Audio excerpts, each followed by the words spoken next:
Good evening, everybody. Welcome back to CRN.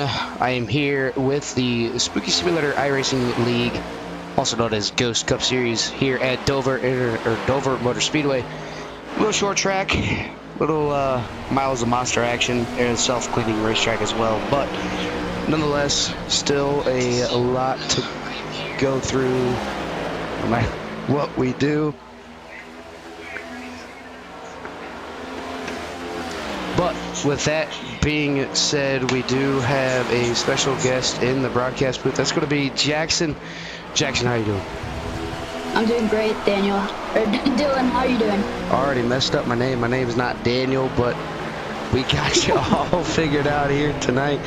But nothing else on a track tip. Oh, okay, here we go. Track length here tonight is going to be 1 mile in distance. Track temp's going to be a 99 degrees. Air temp's going to be 71 degrees with a 13-mile-an-hour wind. Not sure exactly what way the wind's going to be going here tonight, but either way, still going to have a little bit of issues, especially with coming up off the quarter being a little bit loose.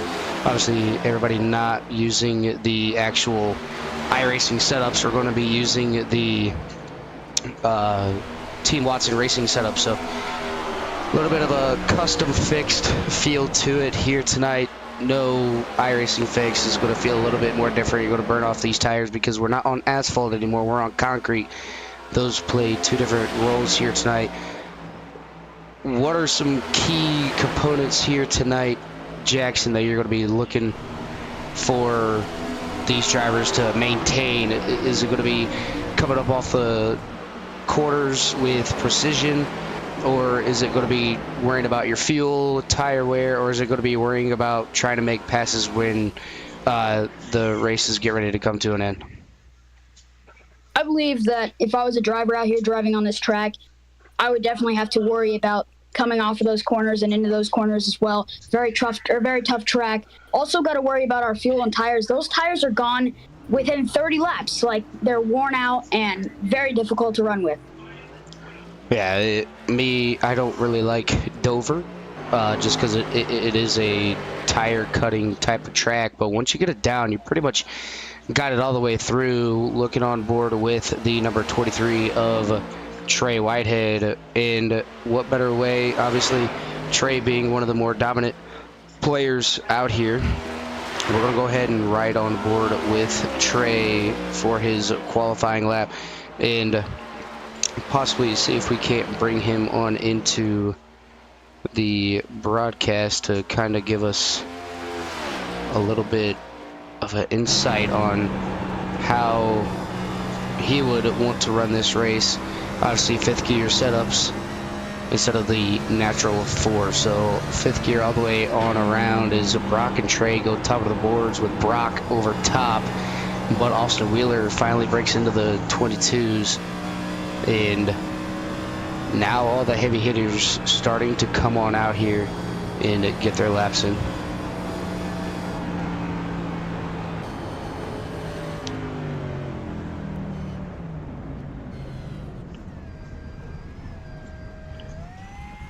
Go on over here and see who was all on in. And while he is done with the qualifying run, we're going to go ahead and bring in Mr. Trey Whitehead. Trey, still in Jackson to the booth, got a copy.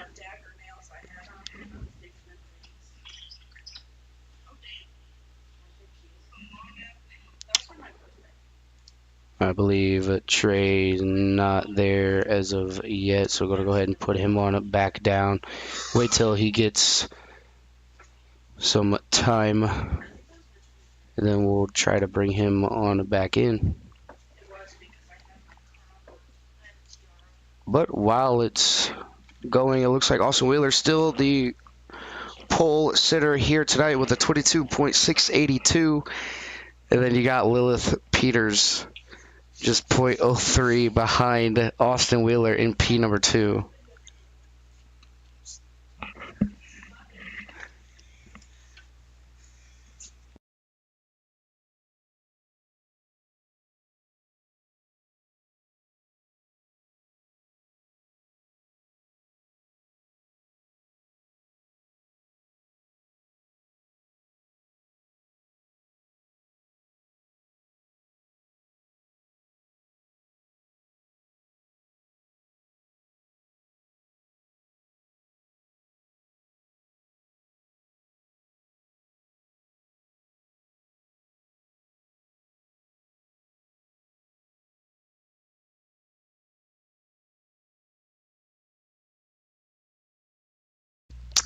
currently left with 1 minute 30 seconds left into qualifying, and then everybody will be able to get out there on the track. But while we do that, we're going to go ahead and roll our first little bit of commercials here, get the invocation from Mr. Zach Woods, and then get a beautiful flyover from Austin. We'll be right back. Hello, drivers and fans. It is Pastor Zach Woods here, and I want to invite you to join with me in prayer as we have our invocation. Almighty God, I pray this evening that as we gather together around our shared passion to iRacing, that you receive this thanks. Thank you for blessing us with the technology and means to make connections with those from many walks of life around our shared passions of racing. And Lord, now I pray that you might bless these drivers with patience and wisdom as we traverse this track here this evening. Lord, we pray that everything we do is fruitful and beneficial in your sight. In your name we pray. Amen.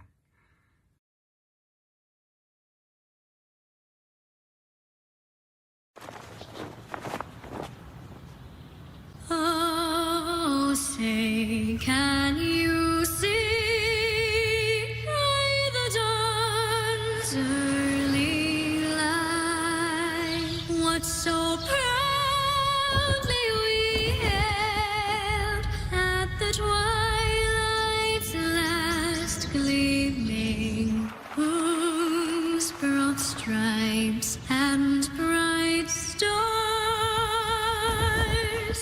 through the perilous fight o'er the ramparts we watched, were so gallantly streaming, and the rockets red there, the bombs bursting in air, gave proof through the night that our flag was still there. Oh, say, does that star-spangled banner yet wave o'er the land of the brave and all of the brave?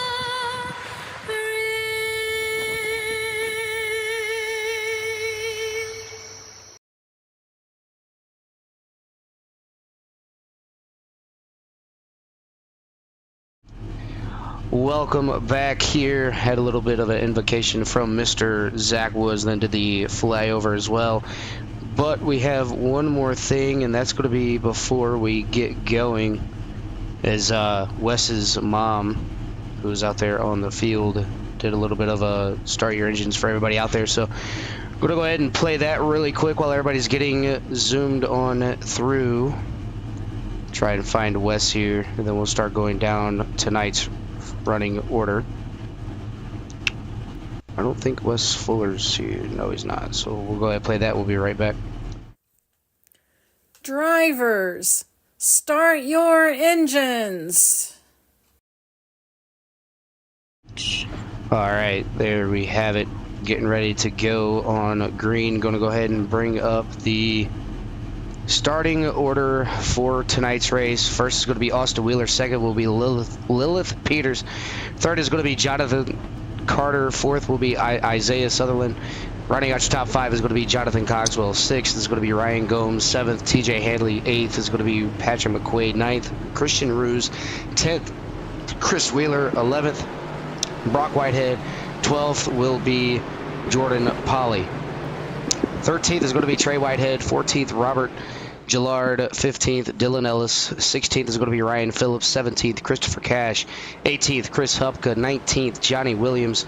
Matt Mettler in 20th. DJ Daniel in 21st. TJ Roberts in 22nd. 23rd is going to be Chris Zofield. 24th, Charles Whitehead. And rounding out your 25 car field is going to be Chris Roberge.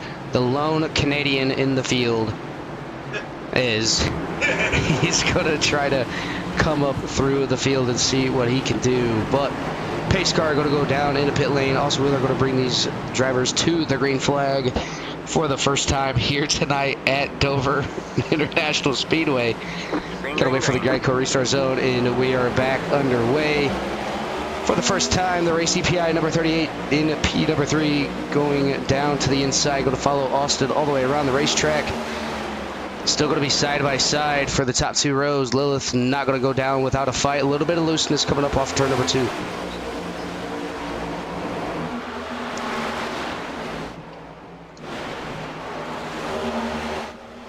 Looking at the coming up off turn number 4. See everybody kind of running a little bit different lines into 1 and 2. Still side by side for the race lead. Isaiah Sutherland able to get underneath. Jonathan Carter going to put him back down to P number 4. As he's going to try to power around to the outside. And Lilith going to be able to get around the outside of Austin Wheeler to take over the lead and try to set their gaps on Austin Wheeler. There are stages here tonight. Going to go ahead and look at stages if I can find them.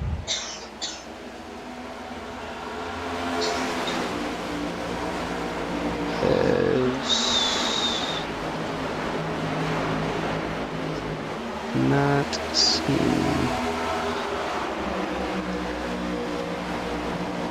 Nope.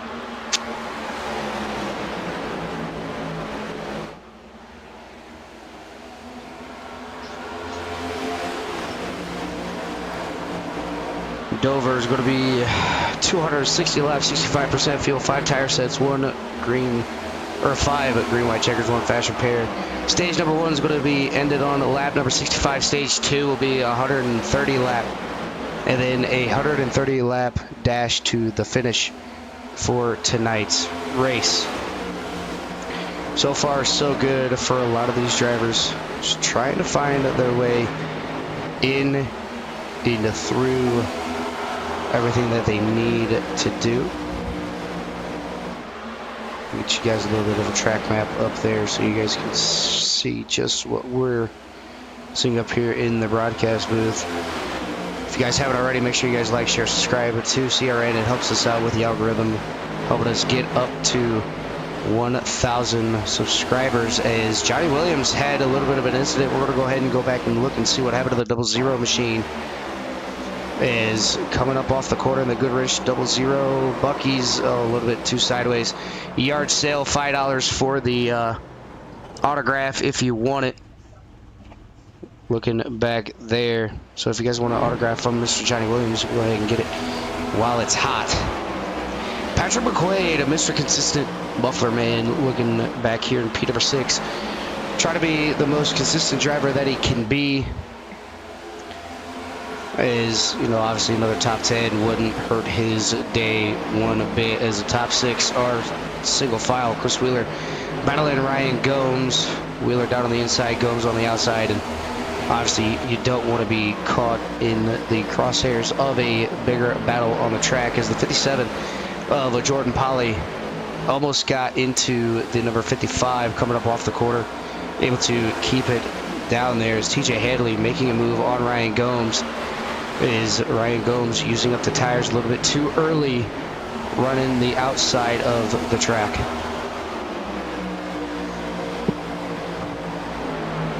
You know, TJ is also a very good painter. He's done some amazing paint jobs as well. Overall, he's a good race car driver, and I can't wait to see the performance that he has this race. Yeah, TJ working his way from, well, he's actually started P number 7, dropped 2 positions from where he started.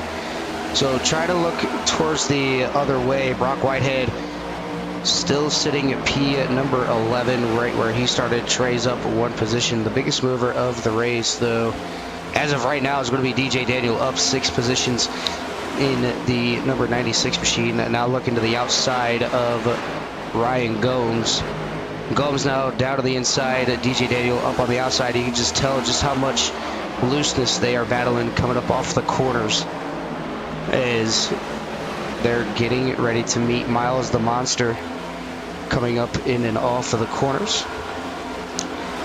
And especially with it being on a longer run, I'm surprised they're still side by side, especially with how much loose the car is going to get with a longer fuel run in the cars. Tires are going to be a little bit more worn than what they need to be.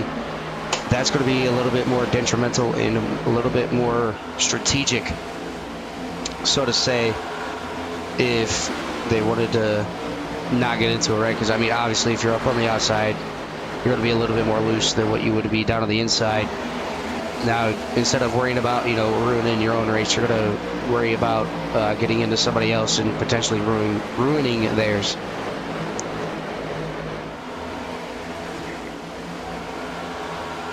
We currently take a look at DJ Daniel, team owner of DJ Daniels Racing. He currently races for Whitehead Racing. Amazing race car driver. We've seen some amazing wins come out of him, especially that Daytona win earlier this year.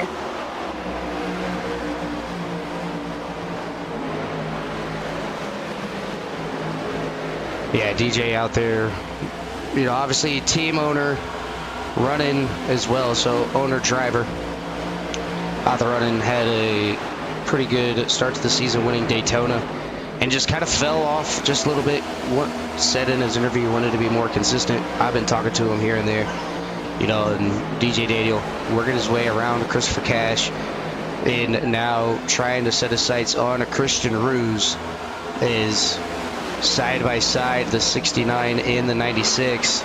Chris Cash not going to let DJ Daniel go without a little bit of a fight. Going to be side by side, pinching.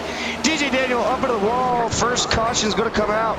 Ryan Gomes going to be involved in it as well, as DJ Daniel goes to the outside wall. Let's see if we have a little bit. Oh, we don't have anything. We're going to go ahead and look back at it. Slow it on down. Got DJ Daniel down on the inside. Chris Cash moving down just a little bit. But coming up off the corner, you see there, Chris Cash moves up. DJ Daniel moving up as well. A little bit of looseness from Christopher Cash outside wall for both of these drivers. And then DJ getting the worst end of the stick. Getting a double tap to the right rear by Ryan Gomes. It almost looks like DJ slid up into the 69 car of Christopher Cash. I could be wrong here, but like I said earlier, those tires are very, very rough, especially when you're 30-something laps in.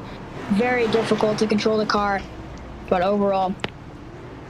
Yeah, DJ Daniel actually just spun out, trying to get into pit road, spun out going through the grass. Not sure if he's got a toe link broken or what's going on with that number 96 machine, but he's going to be able to get into the pit road this time by. Obviously, a fast repair is going to be warranted for the number 96 machine. And obviously, being 19 laps out of 260, you don't really want to use that fast repair this early in the race.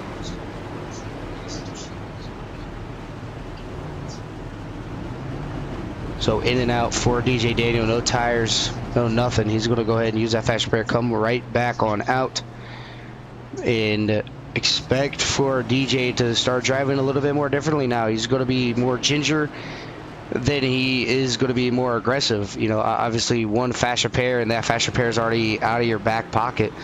So now it's going to be, okay, I got to really watch what I got to do. Want to stay out of as much trouble as I possibly can. Because, I mean, Jackson, I know you've been in this predicament before where you burn your fast repair a little bit too early. That's going to change your whole mindset for the rest of the race. Yes, definitely. It really messes with your entire strategy, and it makes it a lot more difficult to get out in front, and overall just very hard. From my experience from driving a cup car and getting into those wrecks, and my already fast repair is used, I have to run with that damage for the entire race. So if it's a broken toe link or anything, I have to run with that, or I have to result with a DQ or a DNF. Yeah, definitely don't want to have a DQ or a DNF on your resume here.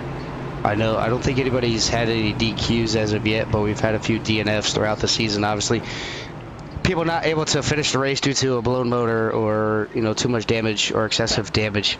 They're just not able to continue, but still got to make sure that they can get through tonight's race. And 260 laps, definitely got to keep your patience, especially with it being Dover. And right there, just a misjudgment between the 96 and the 69. No harm, no foul. There's a little bit of looseness on both parties. Both of them able to get back going and resume racing. We did also see that earlier crash with the 00 of Johnny Williams. I hope he's doing okay in his car. Yeah, Johnny Williams back on out. Currently the 24th car on the lead lap, or 3 laps down. But nonetheless, still doing what he needs to do. Looking at the YouTube chat right now, Barry Kistler, always good luck drivers tonight. The 3-car black say let's go 77, so Patrick McQuaid, a fan on out here, going to go ahead and show Mr. McQuaid's car for that person. And then looking for Jay Carter to be up front within the last lap.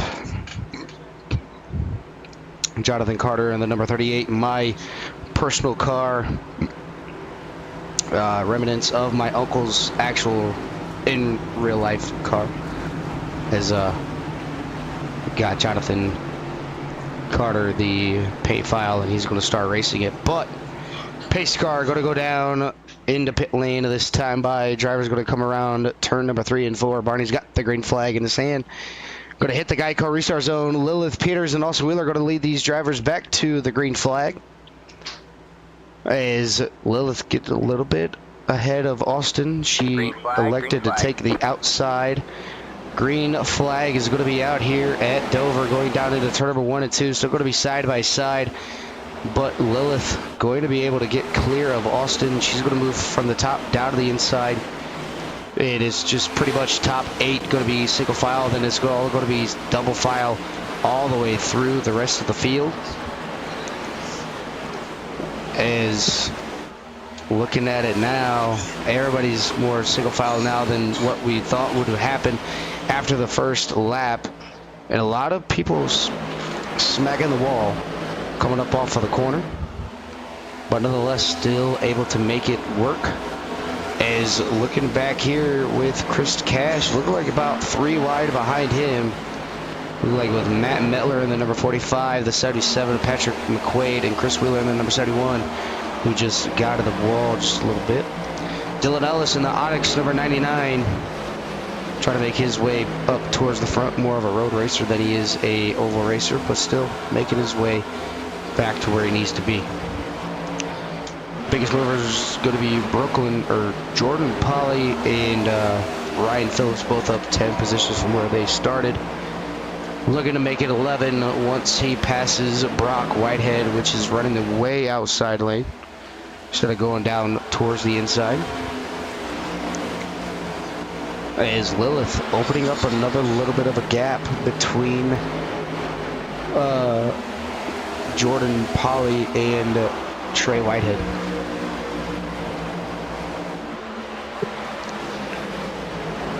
Lilith is hungry for that win. She is racing really, really hard out here trying to get that win. He almost had it at Daytona last year, but just came just short to Ryan Sizemore. Yeah, obviously Lilith is one of the more decorated drivers. I don't know if you've been able to have the chance to race with Lilith Jackson or not, but one of the most seasoned veterans out here. Just wants to run the races that she enjoys racing. She is a part-time racer. She does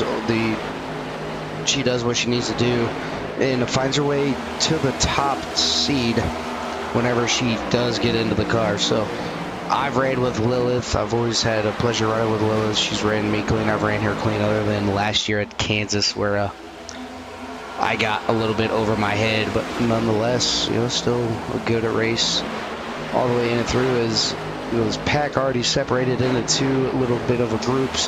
You got a group of 7 or 8, and then you got the rest of the field further on back. All right, man, caution is out. Caution is out. As we believe there's another caution out. Oh yeah, that's going to be this is going to be a big one. Go ahead and see what happened here. Going to go ahead and go back to a quick CRN replay. So what happens involves Chris Cash, TJ Roberts, Ryan Gomes, and DJ Daniel. Oh, it looks like Chris 54 Cash. just made it. Yeah. Yeah, Chris Cash getting tagged by the number 54. He's going to go down to the inside wall. Yard sale from the number 69. So $5 gets you an autographed piece of memorabilia from the number 69 machine of Christopher Cash. Oh, what happened? Oh. Alrighty. Oh. The 11, TJ Roberts, obviously sliding. Not able to get stopped. Going to go ahead and look and see what happened to TJ Roberts here. Is DJ Daniel up in front of him? I don't know if DJ got tagged or what happened. As Dylan Ellis started checking up, that ruined DJ Daniel. He's going to hit the outside wall. Not a lot of damage. Oh, pow! Put it out. Caution flag. Everything. DJ Daniel getting smacked again by Ryan Gomes. Not having a good night out here. Obviously getting a little bit too spicy out there on the racetrack for DJ Daniel. He's going to put it back into the pit road, get all the damage fixed as much as he possibly can, and hopefully we can see that number 96 come on back out. Not a very good for DJ, or a good day for DJ at all. I've seen him get involved in that other wreck earlier, and now the second wreck that he's been in, I'm not sure he's happy at all that 69 or anybody involved in that party. Yeah, definitely don't want to be involved with that one while we have a chance. We're going to go ahead and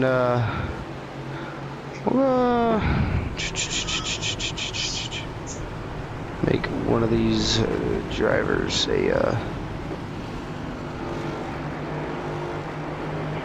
I haven't really decided on who I want to have happen.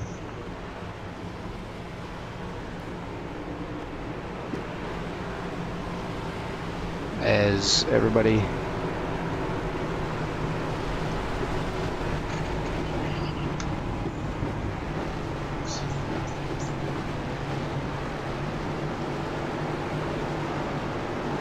if you haven't already, make sure you guys like, share, subscribe to CRN. It helps us out with the algorithm. Go ahead, hit all those little bell notifications so you guys get every single update that CRN has to offer. Make sure you guys share it around with your mom, your dad, your grandma, your brother, your sister, your aunt, your uncle, ferret. If you got a ferret, a chinchilla. If you got a chinchilla, or maybe you're in the bathroom taking a little poop. Go ahead and watch our stuff. Great bathroom time right there, killing some time as well. Make sure you guys share with everybody and everybody that you can to help us out. Each and every single subscriber helps us out. Obviously, trying to get up to our next,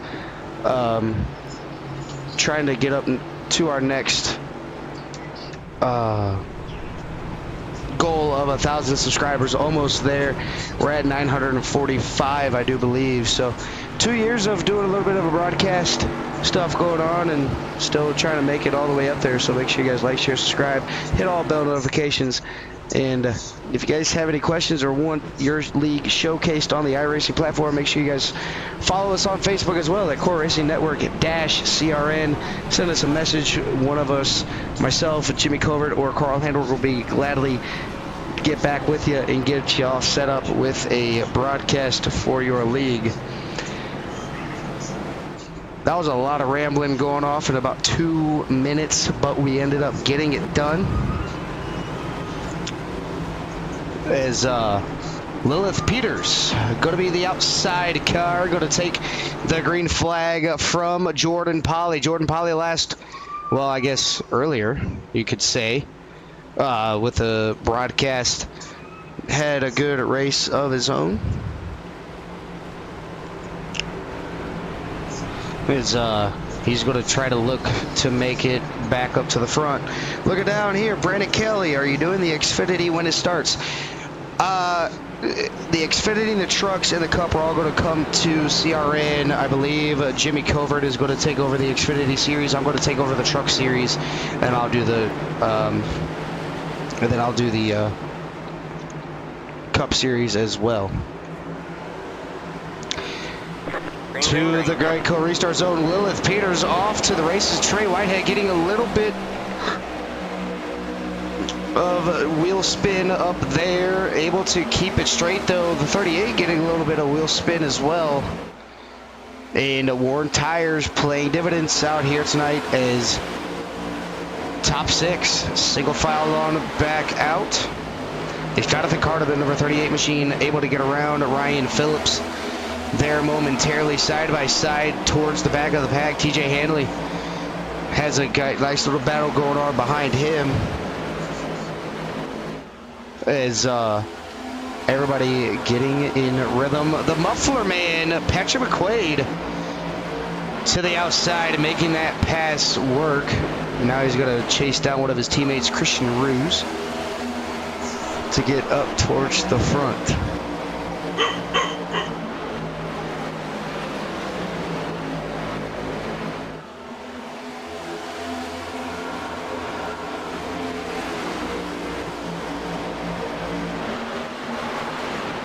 This has been a very entertaining race for the viewers and broadcasters here in the booth, but those tires look to be gone. Lilith Peters somehow able to pull away from everybody else. Quite surprising.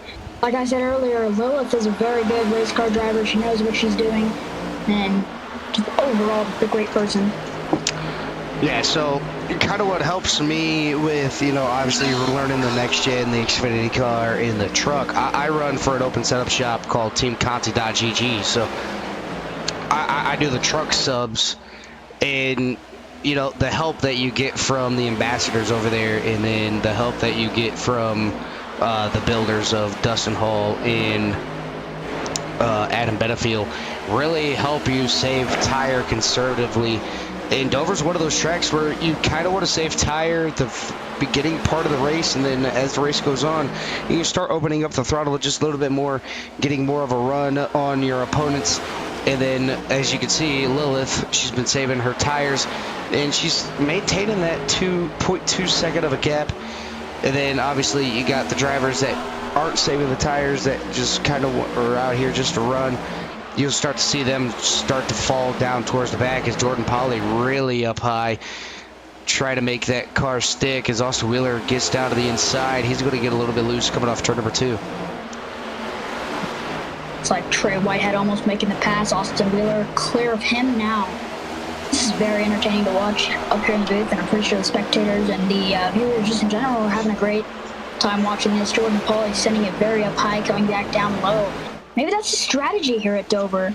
Maybe just go up and then come back low. Maybe that helps save the tires a little bit, as we see Lilith still in the lead.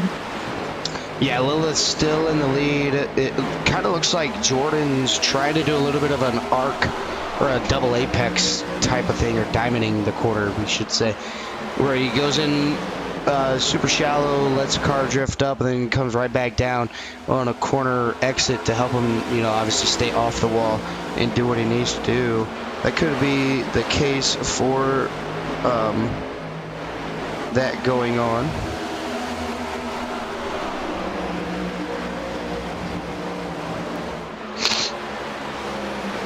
Wheeler sending it back down low. Still just not able to pull out in front of that 57 car. Getting very tight here at Dover. Yeah, getting confirmation now. These drivers can go about 60 laps on a tank of fuel, and they get 6 sets of tires, not 5. 6 sets of tires. So that's going to be playing dividends here, is, obviously with stages and everything, it's going to play it. So they can make it on fuel on stage number 1. Stage 2 is going to be lap 130, and then a 130 lap dash to the end of the race. As anything can happen.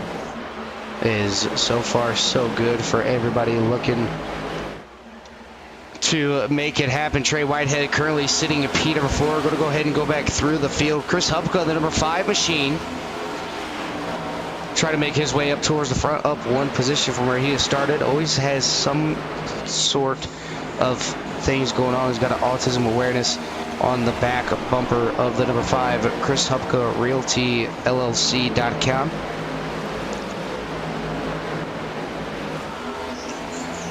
As Jonathan Carter is falling back. He's the biggest loser. Well, no. Ryan Gomes will be the biggest loser right now, down 14 positions from where he has started. So that top 10 or the top 5 position start all the way to back down to P number 20. Obviously, I wouldn't be too worried about it. You got a whole race ahead of you, but it's definitely not where you want to be. You can tell he's got all that damage on the front of that car. DJ Daniel, though, obviously the damage not affecting him whatsoever at all. He's up 13 positions from where he has started. Worked his way all the way back up to P number 8. Looking to make it 3 wide on Brock Whitehead and TJ Handley. Thought better of it. He's going to make it 2 wide with Brock. Looking down the inside of TJ Handley. Getting very, very tight with DJ here. DJ able to make it up 13 positions. Very impressive for DJ. You know, gotten those 2 wrecks earlier. Now he just shows up and is destroying the entire field. Yeah, you can see there that, you know, obviously no damage. No amount of damage on the number 96 machine is going to keep that car from going forward one bit. TJ Handley, both follow each other in the wall. Brock and DJ Daniel smacking the wall down. Obviously, not any internal damage to the right side of the car. Obviously, just cosmetic. And that's that push tight feeling. You know, obviously you get a little bit too high going into the corner. Throttle up just a little bit too early. It's going to send you all the way to the outside wall. You can try to slow down for it, but it's just going to keep throwing you into the wall as Brock Whitehead hits the wall one more time, coming up off a turn 4 exit as they're getting ready to go down into turn number 3 and 4. DJ Daniel still down on the inside. It almost looks like TJ is preventing DJ from passing him and going 3 wide as the 11 passes the 96 to gain that position.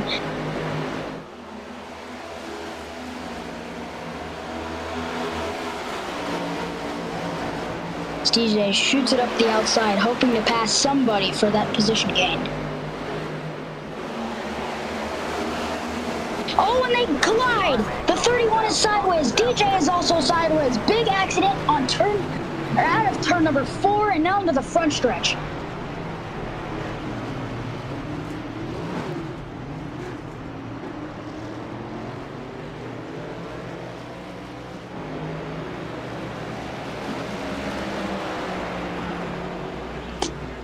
Caution flag is out. Here once again, DJ Daniel being involved.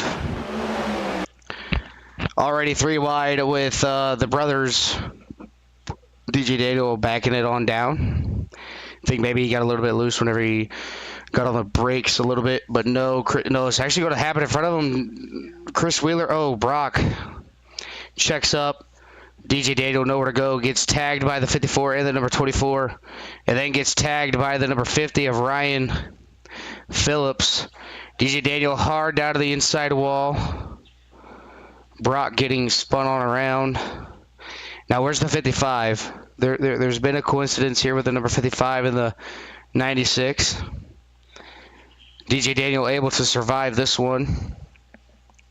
No ARCA brake going into DJ Daniel here tonight, as he's going to get that car backed up and going once again. But not a very good night by DJ Daniel here, as he's going to go into pit lane and get that car fixed, as I believe 10 more laps to the end of stage number 1, and we'll bring in our stage winner once he comes on out, as DJ Daniel has left the building. He says, you know what, I've had a little bit of enough of this here tonight. I'm going to pack it up and go on to next week. As, I'm not seeing him. I would say, you know what, let's bring him on in here, but not able to grab him.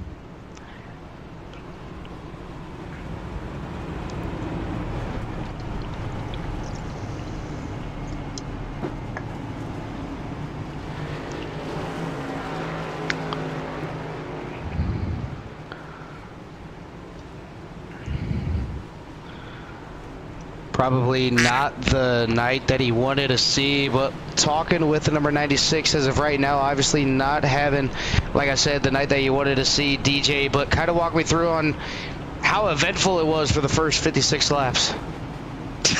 A mess. It's a mess. That's all it is. Now, is it the track temp that's kind of getting to a lot of these drivers here? Obviously, track temp does make a big difference, but I felt so bad for you. I mean, you had such a strong car, working your way back from the back all the way up to the front, making sure you needed to get to where you were. And it just seemed like you and the 55 just had a magnet, and just no matter where you were spinning at or anything like that, you were just getting collected. It just... what's in store for next week? Are we going to see the same DJ want to get up to the front and be out of the carnage as much as possible? Or are we going to see a more relaxed, cool, calm, and collected DJ Daniel? Well, hopefully next week when everybody decides to race, they decide to race with some dignity and some respect. And maybe we won't have a bunch of cautions. And yeah, the track's really hot. That's not helping.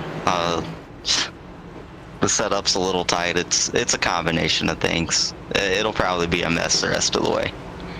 Yeah, well, I mean, even though, you know, you were doing what you could do to get yourself all the way up to the top, it looked like you had the setup figured out, but obviously all good things must come to an end. Unfortunately, it did end up taking you out of this race. And DJ, thank you for taking the time to hop up in the broadcast booth with us here tonight and get some rest, think things over, and I'll get in touch with you and see if we can't get some laps run together. It sounds good. Thank you.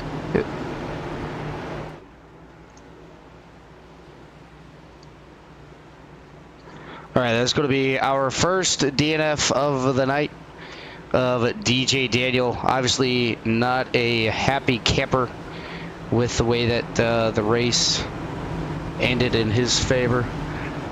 You could tell just by the way that he was talking in his interview.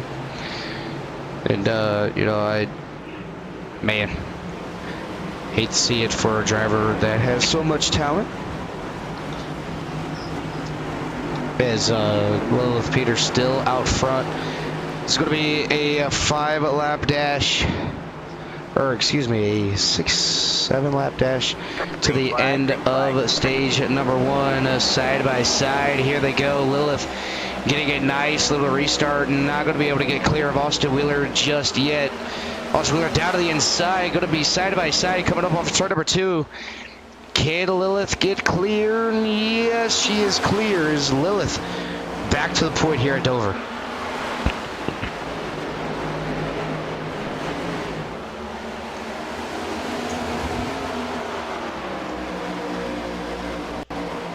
Obviously, everybody trying to do what they can to make it work. Austin Wheeler, look at him get another stage win added to his resume here. As TJ Handley, Jordan Polly get a little bit close and comfortable with each other.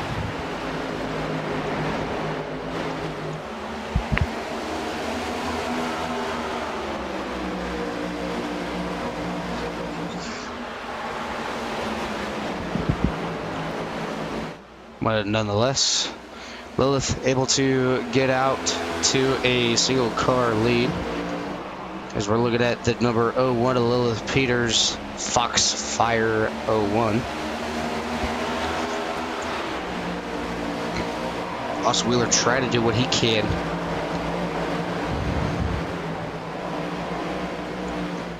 To up as TJ Handley. Looking to make his way up to P number 2, get some stage points on the number 08. As Austin Wheeler is going to get past for P number 2, keeping it off the wall. See a little 4-car battle here for P number 2. TJ Handley able to make the move stick as he's going to take over P number 2. Austin Wheeler going to be put up into the wall by TJ Roberts. A little bit of a beating and banging back here. Got a few more laps left of stage number 1 as they just started lap number 62 out of 65 for the first stage.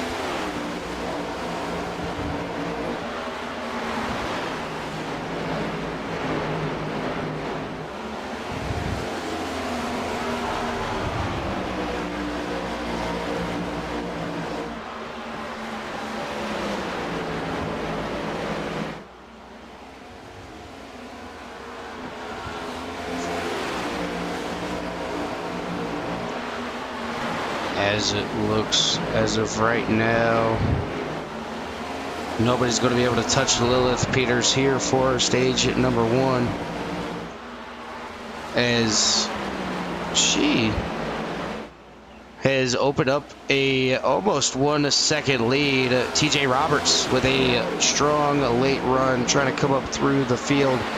He's up 19 positions from the start of this race. Has moved up 19 positions, as that is going to be the end of stage number 1. Cap it off to Lilith Peters getting the stage win here tonight in the number 01 machine.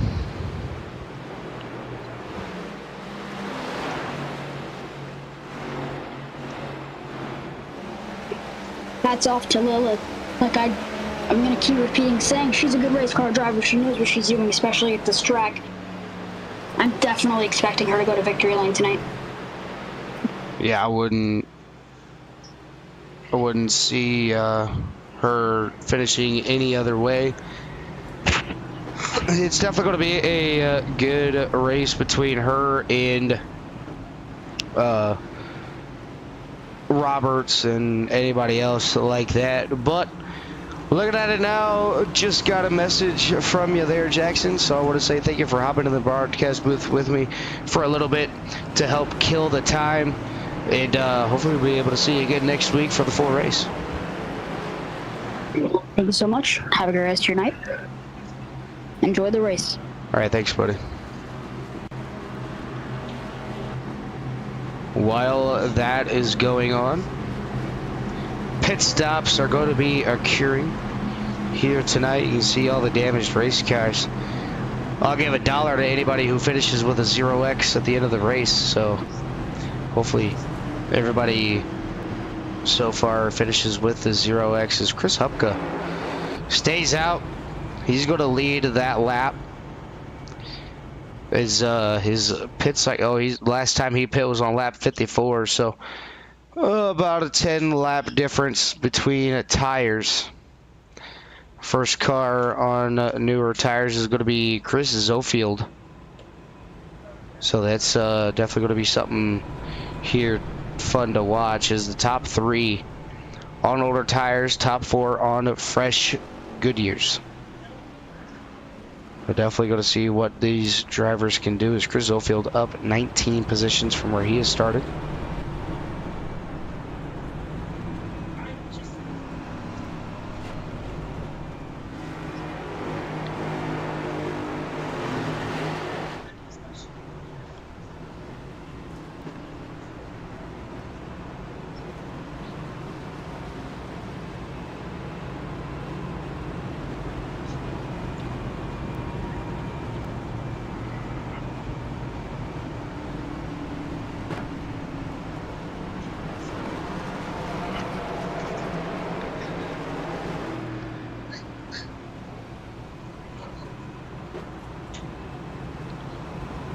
Currently looking at Chris Hupka leading the race here momentarily.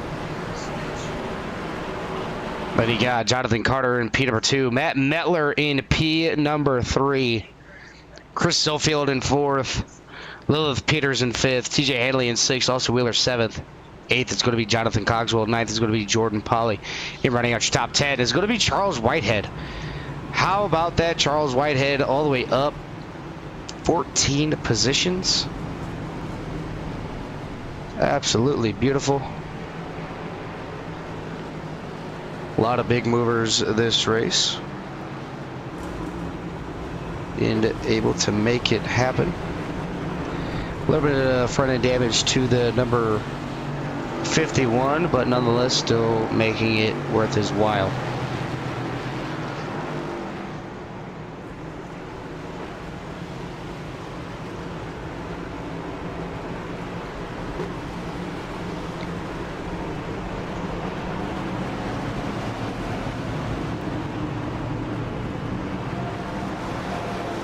Driver's going to be side by side now as Chris Hupka, for the first time here tonight, is going to take the Chris Hupka Realtor.com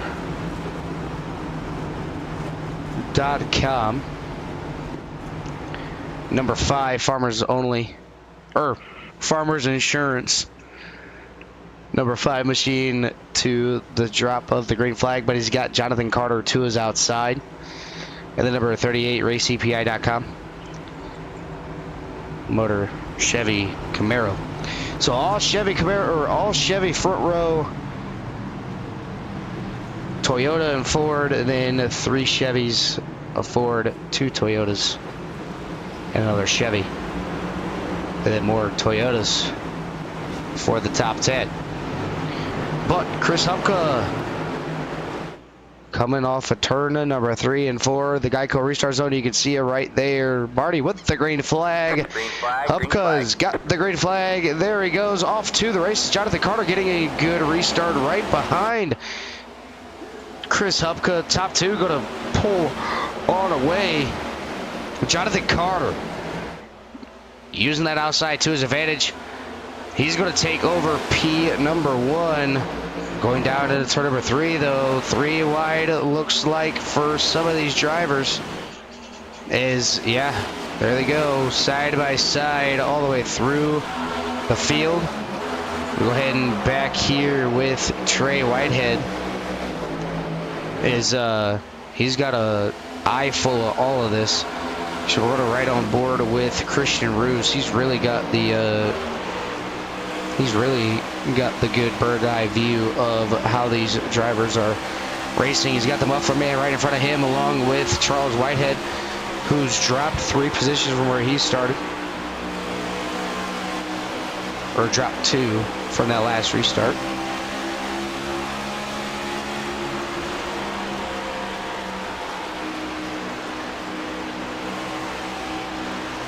Trying to do what they can and get themselves up and going. But unless Charles get a little bit tight, had to get out of the throttle, puts Roos in a bad position. He backs out of it, looking to go possibly 3 wide. It doesn't do it. And there's a lap around Dover Speedway, Motor Speedway, sorry.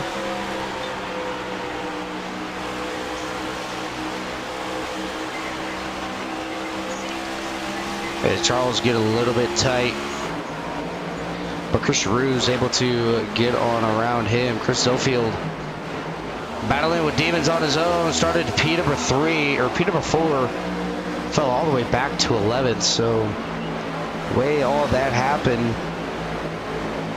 is just like that. In the blink of an eye, you can be all the way up towards the front, then drop all the way back in a moment's notice.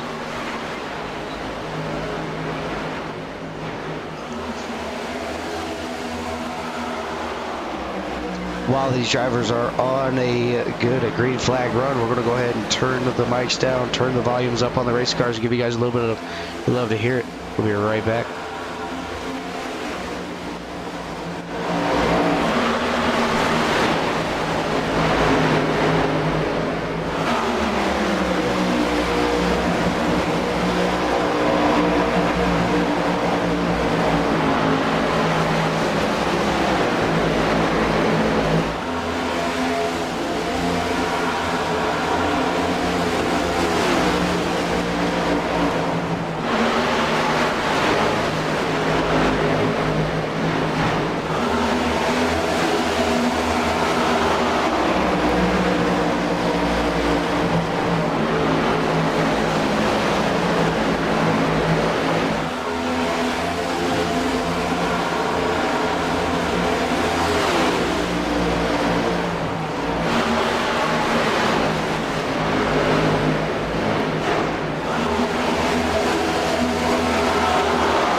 back with the racing here at Dover International Speedway.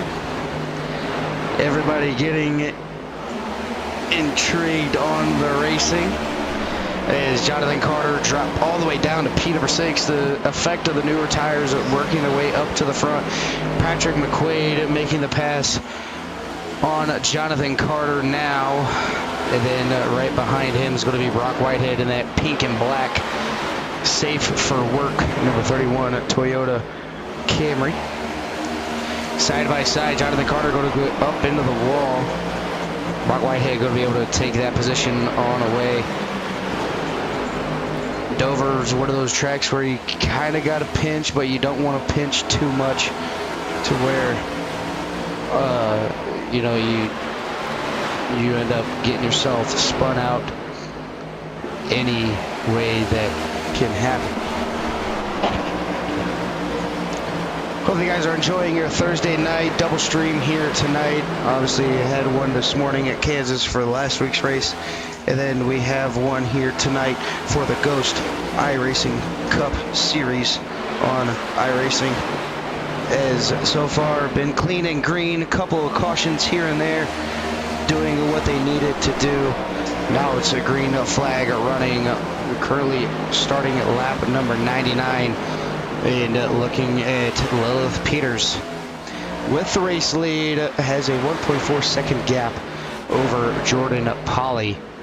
So Lilith try to double down on the stage wins here tonight.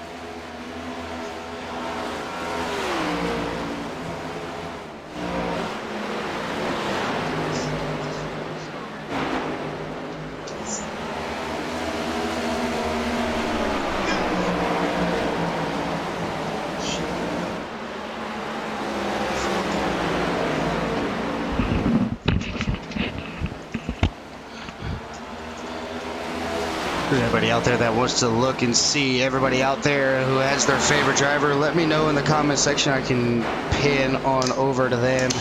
Show you guys a little bit of a battle going on throughout the field. TJ Roberts up 13 positions, currently sitting at P at number 9. More of a long run car than a short run car. Wants to save his stuff for the longer longevity of the race, as we have 27 laps left in the stage at number 2.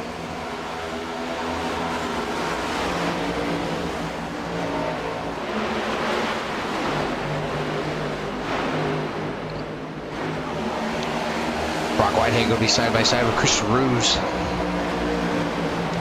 And now he's going to be marked safe from Christian Ruse. And now Christian Ruse is going to be in a battle with Patrick McQuaid, but just not able to get the bottom lane to roll a little bit any better than the top lane.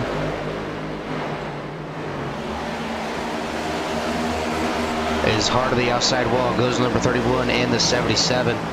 Ruse starting to get a little bit higher. Isaiah with a little bit of a checkup there. Ruse making it a 2 for 1, possibly no, a 0 for 0. It's Chris Ruse not able to make the passes.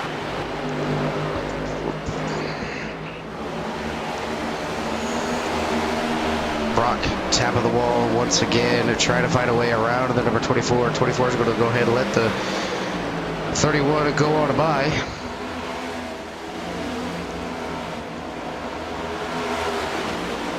And already see these drivers having to save a little bit of fuel. Not going to be able to make the... They're going to be about 10 laps short, maybe 6 or 7 laps short on fuel. Hupka, Metler, and who was the other car that stayed out? can't remember the other car that Ryan Gomes maybe. All the drivers that stayed out, obviously from lap number 54, they're all going to have to go back in and pit one more time for the end of the stage. Is everybody still trying to figure themselves out and get back up through this field? Is Ruse taps the apron just a little bit, gets a little bit tight, he has to get out of the throttle. It's going to allow the 77 of Patrick McQuaid to get a good run down to the inside.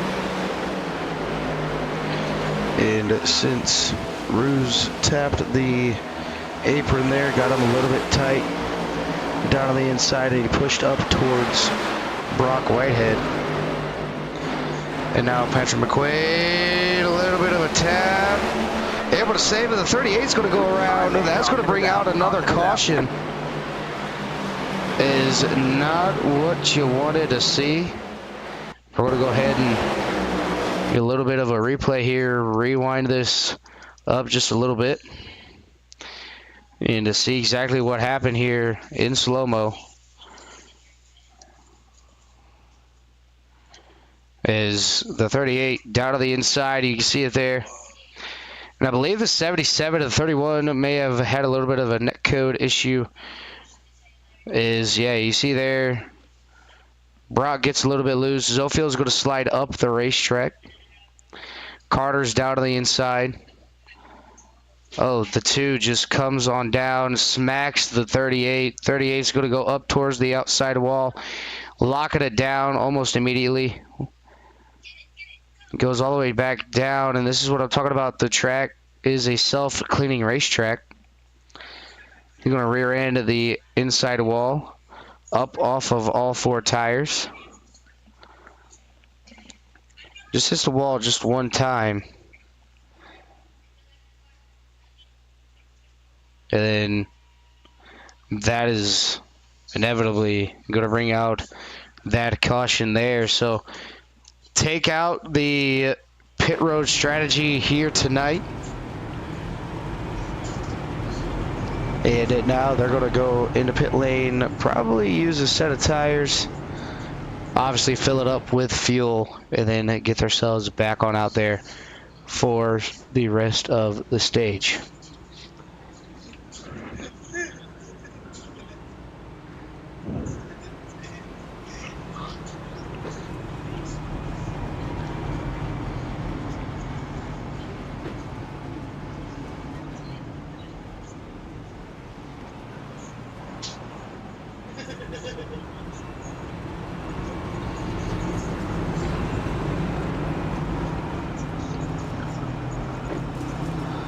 Caution on lap 113 of 130. Definitely going to be a good looking end of the stage race for tonight. Brock, Trey, Jordan Polly staying out for this one. Looks like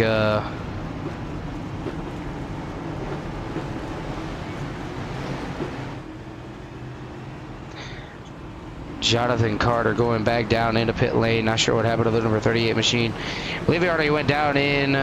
Going to fix that rear end a little bit more. Unless he's already used that fast repair. I'm going to look at it. Yeah, fast repair was taken. No, it wasn't. Maybe. Let me look at a different camera angle here. Let's go to the chase camera. No, so fast repair was not used. We're going to go in. Take some more damage time. Save that fast repair for when he really needs it.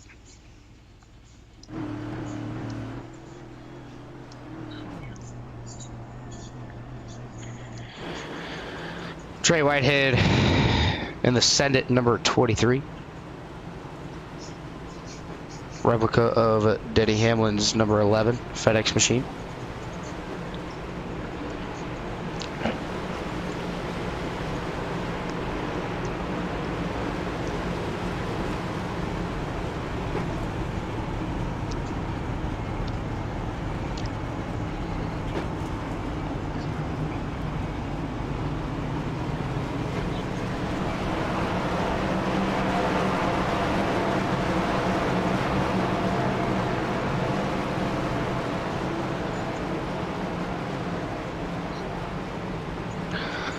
The 38 of Jonathan Carter still down in the pit lane and getting as much of that damage fixed as he possibly can.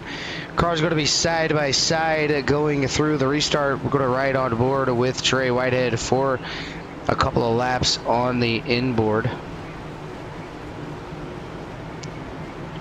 And he's going to give us a restart in his opinion. Obviously, first gear not going to be the way to go there, Trey. Pick it up into second gear.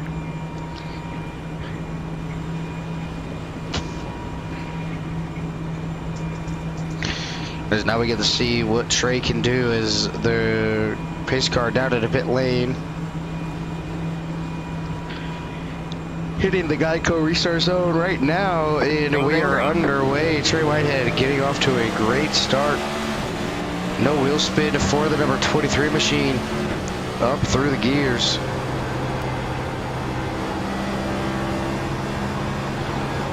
I believe he's going to be clear. Yeah, he's clear now up to fifth gear. And we're going to see the number 23 Cook down here on the inside. And that is one whole lap around Dover International Speedway.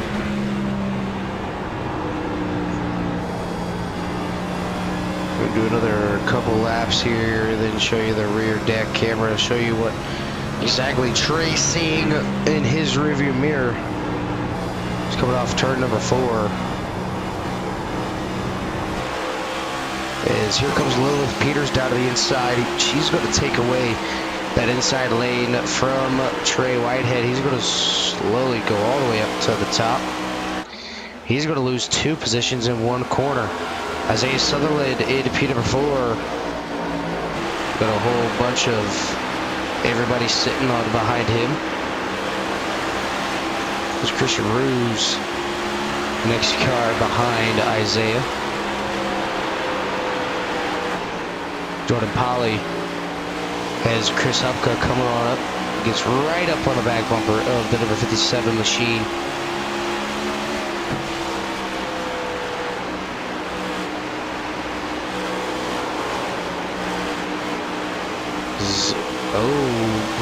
Polly had to get out of the throttle. Dylan Ellis down to the inside wall. Gonna just ride it. Gonna be 3 wide coming out of turn number 2. They made it stick and work that time. As Jordan loses a few positions there. Austin Wheeler making his way back up to the top. As now he's side by side with Chris Hupka. Wheeler down to the inside. He's going to get clear of Hupka going into turn number 1 and 2. Oh, big travel by the number 11 of TJ Roberts. He's going to go from the bottom all the way up to the top. The 55, the 48, save it. 55 still a little bit loose. As Gomes getting split. And definitely not the type that they wanted to see there. Thought he was clear. Wheeler stuck his nose down to the inside. And now Sutherland up to P number 3. Not sure what happened to Trey Whitehead. But Trey falling it down the order very quickly. Trey Whitehead can't seem to have any momentum going on as he's just going to run the outside. Saving an extra set of tires for the longer stage next time.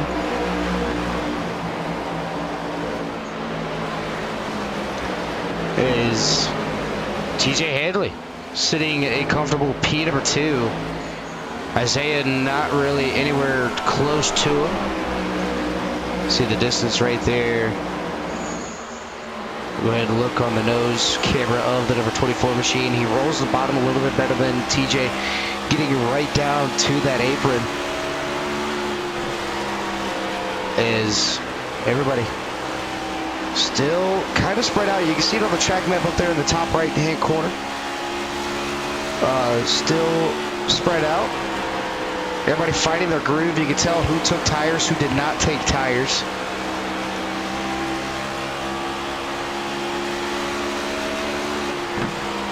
As Lilith coming on around. 5 laps to go. And we'll have a sweep on the stage wins here tonight.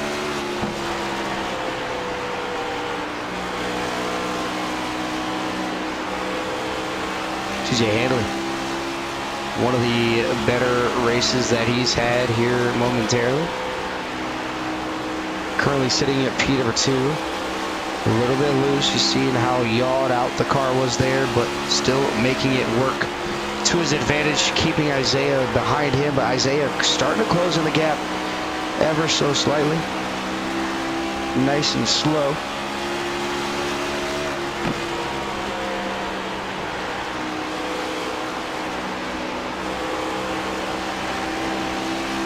As Lilith just 2 laps away from claiming the second stage win of the night.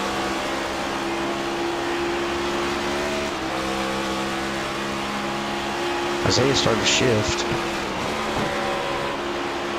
Yeah, Isaiah started to shift down to 4th gear. Into the corners. Not sure if that's helping him or if it's deterring him.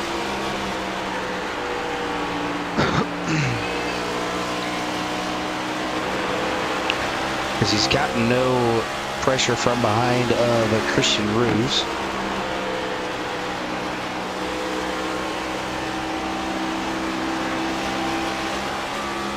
And you can tell right there, it's going to be the end of stage number 2.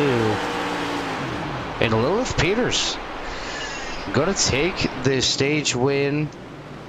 TJ Handley finishing P number 2, Isaiah in 3rd, Christian Roos in 4th, Patrick McQuaid in 5th, TJ Roberts in 6th, 7th is going to be Austin Wheeler, 8th is going to be Jonathan Cogswell, 9th is going to be Chris Hupka, and rounding out your top 10, getting the final bonus points is going to be Ryan Gomes.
Pit stops underway here momentarily. Lilith Peters snagging the stage win. TJ Handley finishing P number 2.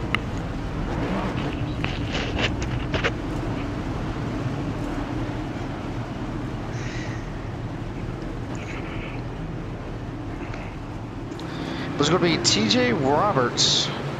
And is that Johnny Williams? Johnny Williams. Going to be P number 2. That man has gotten all of his laps back and is working his way all the way up to P number 2.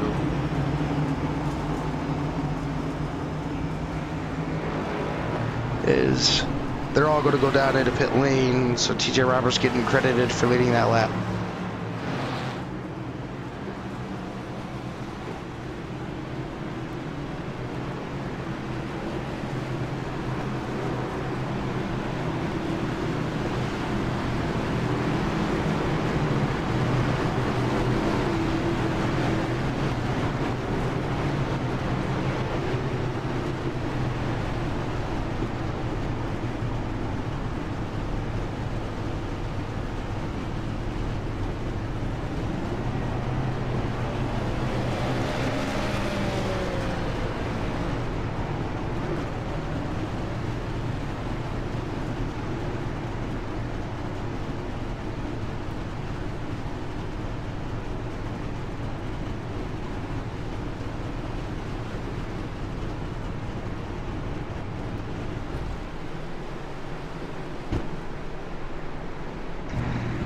Johnny Williams is still in the pit lane getting that car repaired.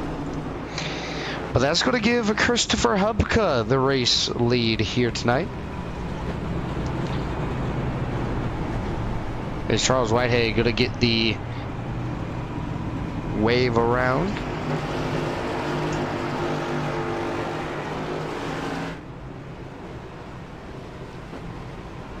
And he'll be taking off in P number 1.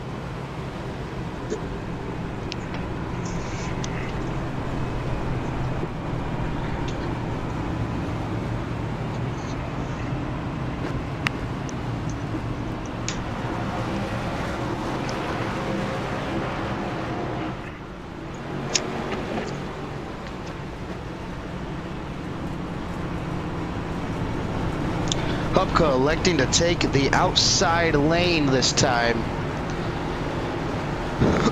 Maybe he knows something that we don't know. But then again, I've seen the outside work here time and time again.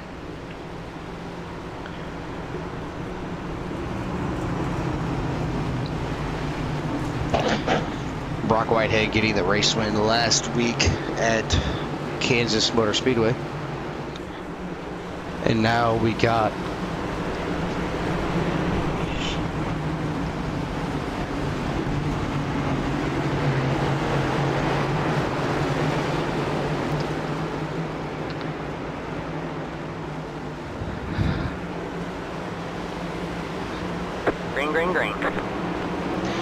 Green. green flag is out. Christopher Hubka not getting a good restart on Isaiah Sutherland.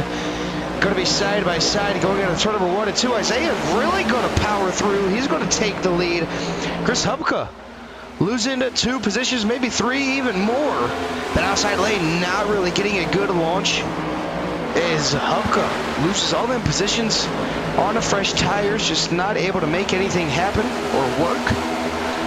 Hubka not having the restart that he deserves or wanted to have.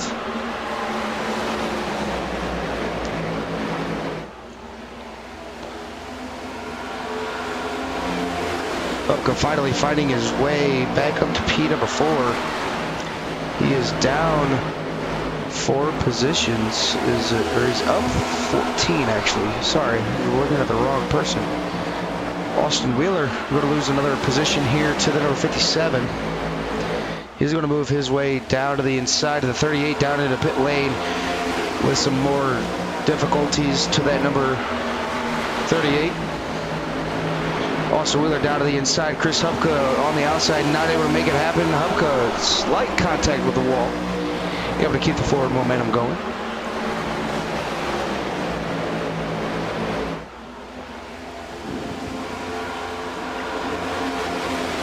Here comes Christian Roos down to the inside, looking to make a pass for that position. To move Roos up to P and number 6. Hubka slowly starting to fall on the back.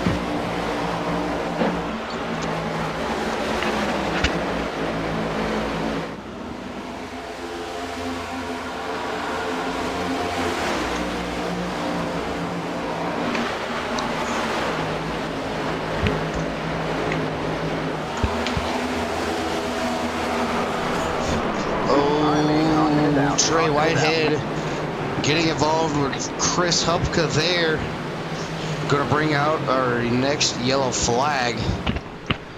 We're going to see what happened. Coming up off the corner, you can see they're side by side. Does Hubka get loose?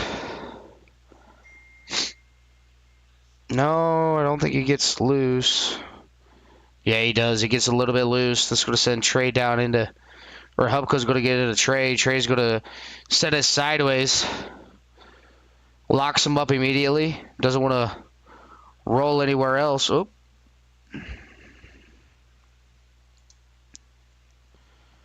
And Trey Whitehead just locking him down. Getting it slowed down. Everybody able to miss Trey Whitehead. And then Trey finally getting the car stopped. And down into first gear. To get himself back going one more time.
Is we are back here. Sorry about that.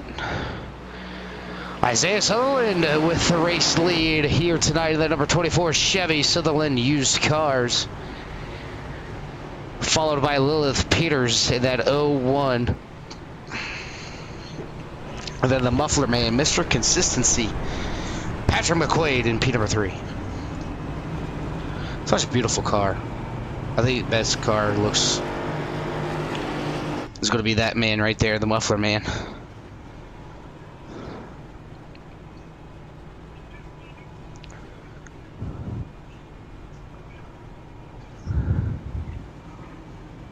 Absolute beauty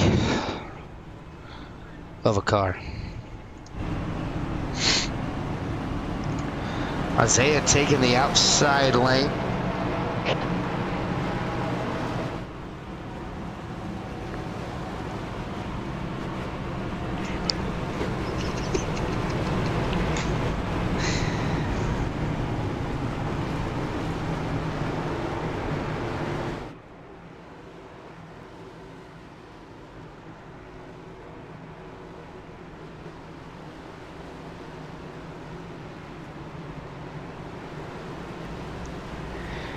Drivers are geared up side by side.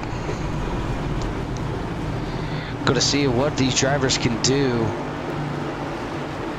now that they are past the second stage, last stage. 130 laps to see who can get the race win here tonight.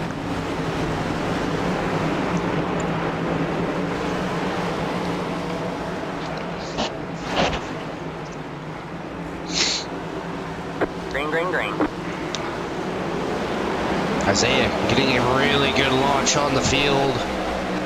Lilith not able to compete here yet. Isaiah going to go all the way down to the inside and not let Lilith get that run. We're going to be single file for the top 7 spots. Jonathan Cogswell up to P number 7. Right behind Christian Ruse.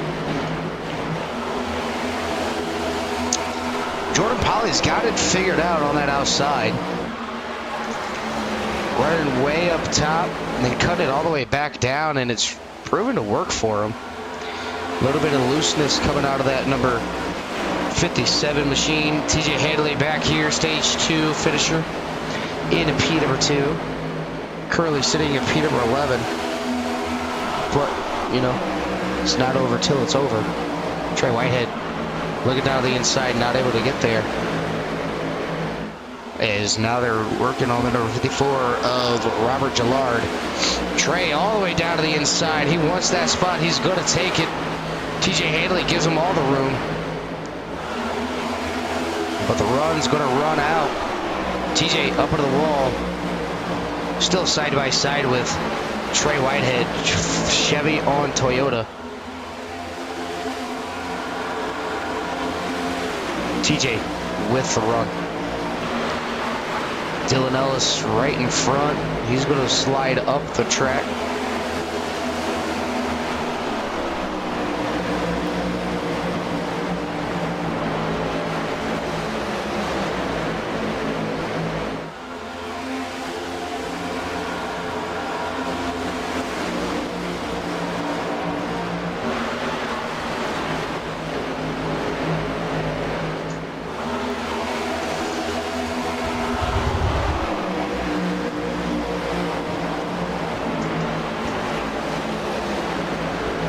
Dylan Ellis holding on to P at number 11 so far.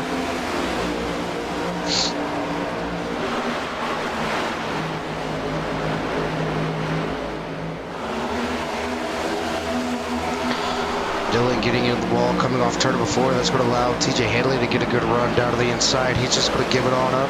He's going to slide on back down. Here comes Austin Wheeler, Ryan Phillips. Side by side for P number 12 and 13. Well, following on board with TJ Hadley. So far so good for the number 08 machine.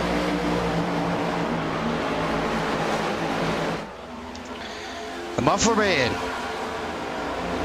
just getting Some pressure from Brock Whitehead. Brock and Muffler Man side by side. Brock going to have the outside momentum. He's going to be clear of Patrick McQuaid. But Patrick McQuaid says, nah, man, I ain't done. We're going to try it one more time. Side by side. Pitching coming up off the corner. Almost spelled disaster.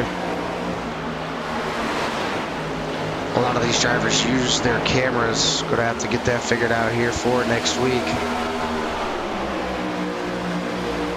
Is looking at it now. Everybody so far so good. Kind of spread out. You see the top, however many are spread out. Then you got the second pack. Johnny Williams down to the grass to the inside. He's going to take that 00 machine into pit lane. He's actually going to jump to pit lane. Tough week for him as Christian Ruse. Got Chris Wheeler down to his inside.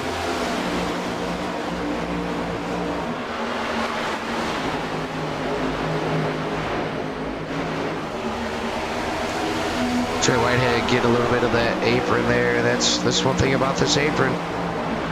Get a little bit too much of it, it's going to get you tight, send you all the way up to the wall. Another thing that we're going to be able to hopefully get to see here tonight is going to be green flag pit stops. In pit road, one of the hardest to get on, other than, you know, obviously Bristol and Darlington and other tracks kind of like that, Martinsville as well. And now we have these cars and tracks.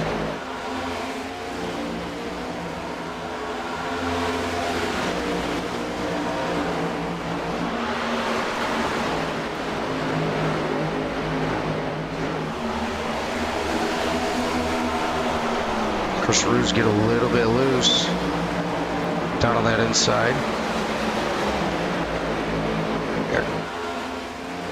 Chris Wheeler trying everything he can to try to find a way around him. Just not able to do it.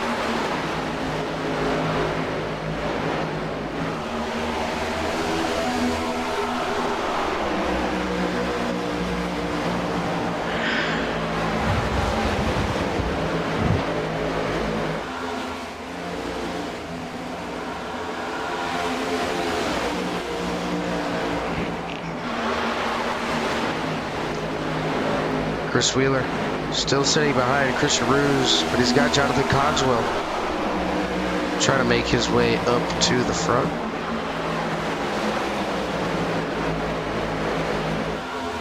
Pretty much single filed through the track.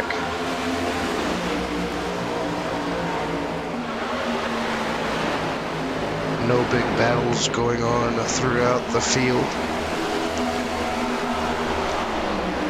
We'll go up here. Lilith Peters closing in the gap on Isaiah Sutherland.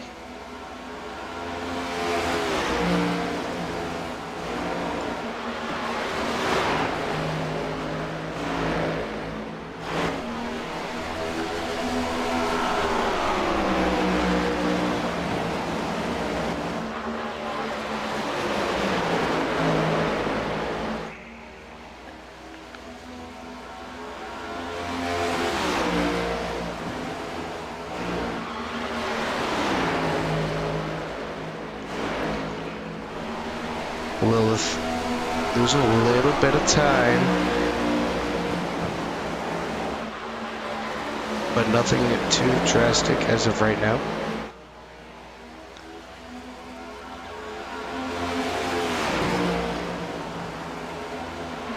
As the top two have separated themselves over 3 seconds from P3 of Jordan Polly.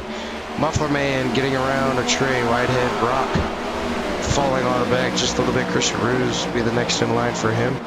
Jonathan Cogswell, TJ Hanley, Chris Wheeler, Austin Wheeler,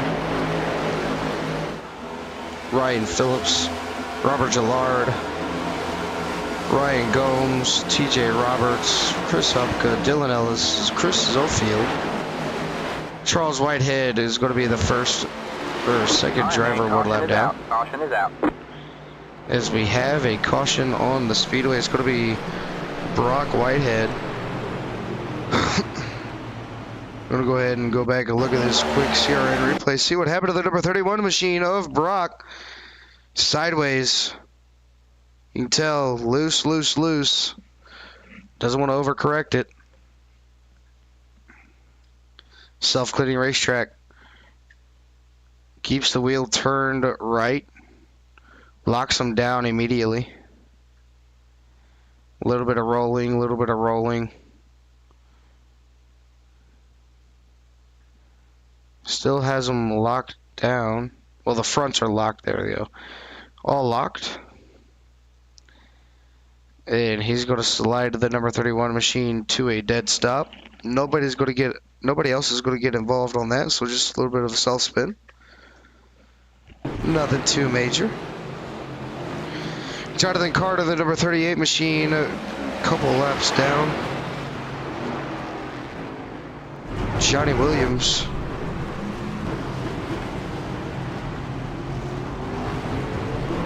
Matt Mettler is yeah, he's out of the race. Christopher Cash, he's in the pit lane. DJ Daniel, he's out. Christopher Burge, he's out. Well, pit road being a little bit full again.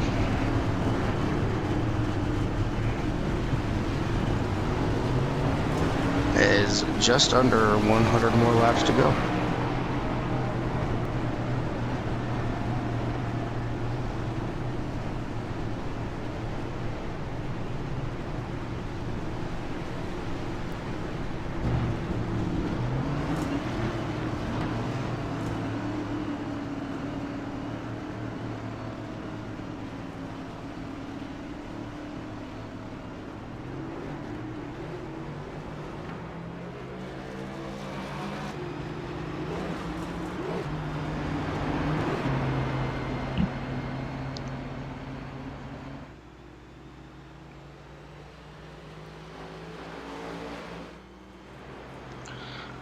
Isaiah Sutherland going to be able to keep the race lead. Did not go down at that time by.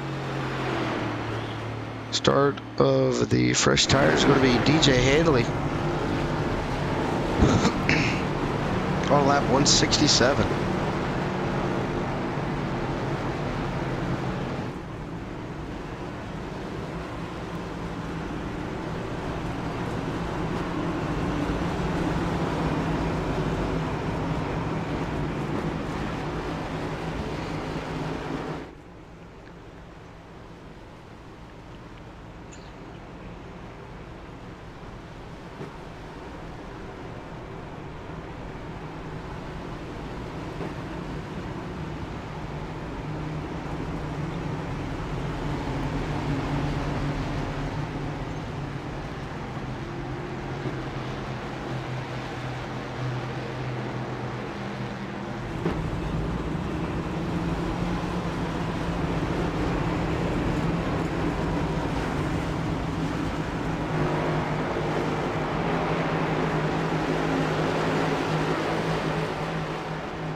We're about 90 laps to go here once they go green. Will be Isaiah and Lilith Peters.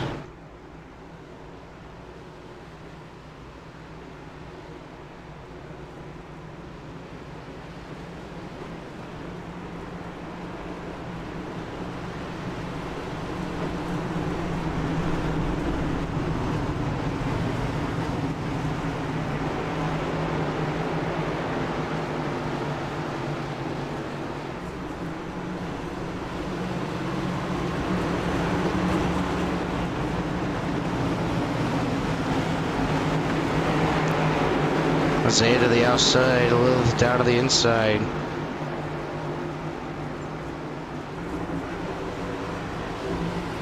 Green, green, green. Green flag is out. Lilith with a little bit of wheel spin. It's going to allow Trey Whitehead to get alongside, side by side with Lilith. Isaiah's going to be able to get that clean air, get single filed out. Down to turn number 3 and 4.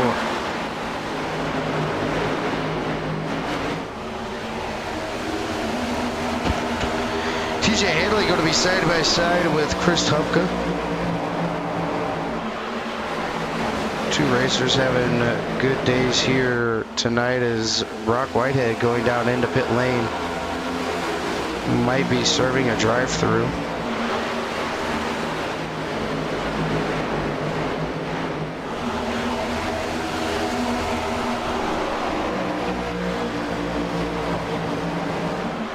Everybody making it through. TJ Handley get a little bit tight there down on the inside.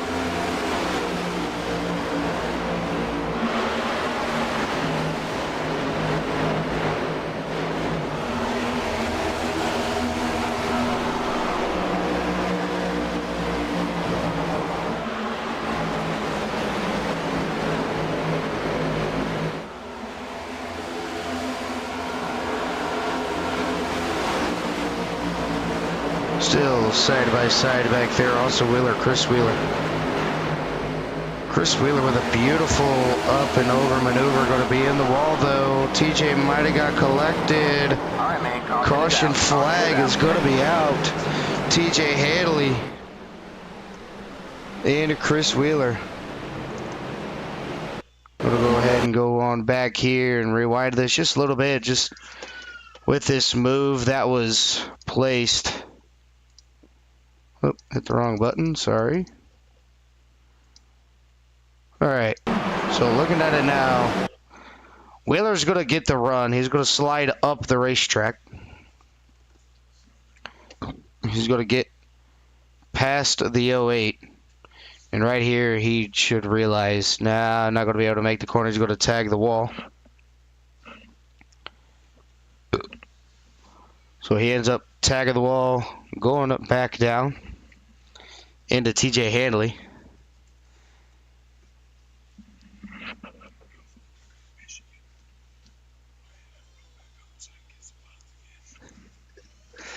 Chris Wheeler getting sent down. TJ Handley getting tagged again. TJ tried to lock him down, not able to. Hard or right rear damage. Left rear damage to the number 08 machine. Oh, TJ Roberts getting involved as well right at the last second. So while they're doing that, we'll go ahead and look and see what happened to TJ Roberts.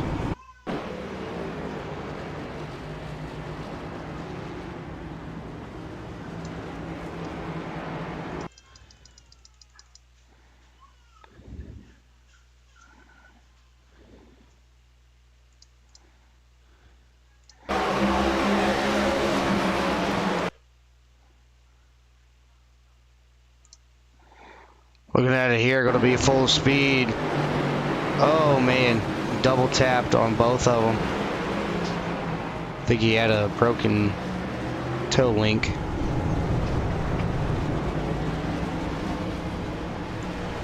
Yeah, you can tell he's got something broken on that car.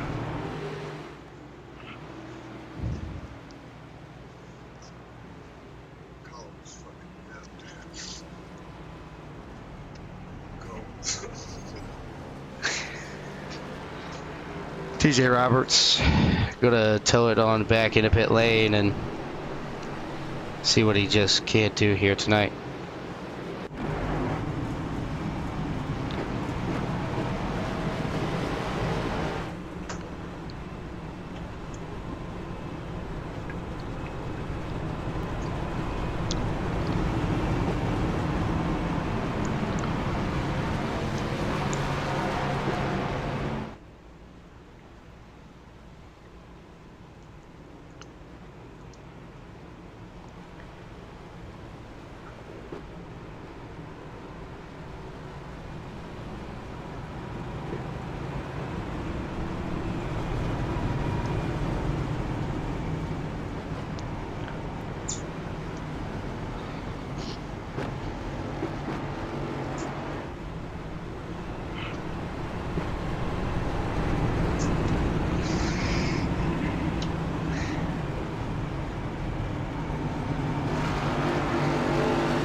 drivers get ready to take off. Robert Gillard sitting in P number 2 right behind Isaiah Sutherland.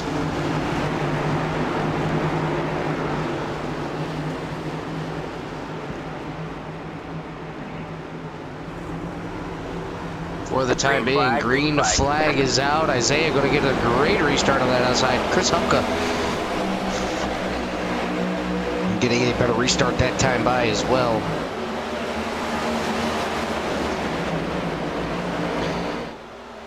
And already, Isaiah Sutherland out to a massive lead. Trey Whitehead trying to make his name known and etch it into the winner's bracket here. So has not won a race yet this season.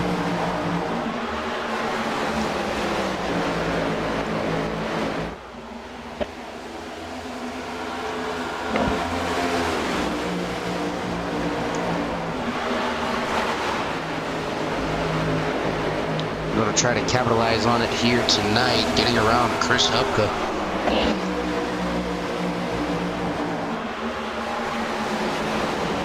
Also, Wheeler up to P at number 2 now. We're going to try hunting down the number 48, or the 24, I should say, sorry. Hendricks 1-2, if you look at it that way.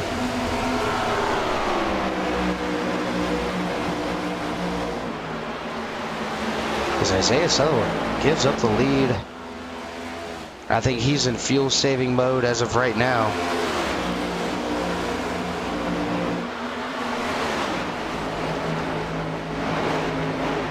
That would be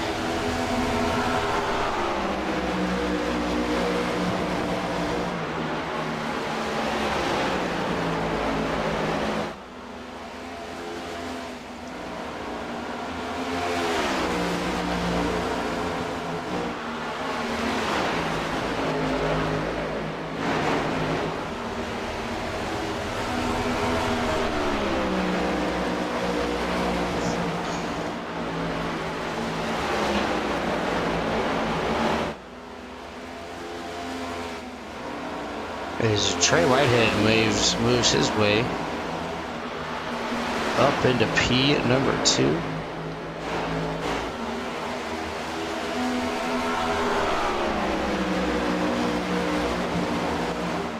Right behind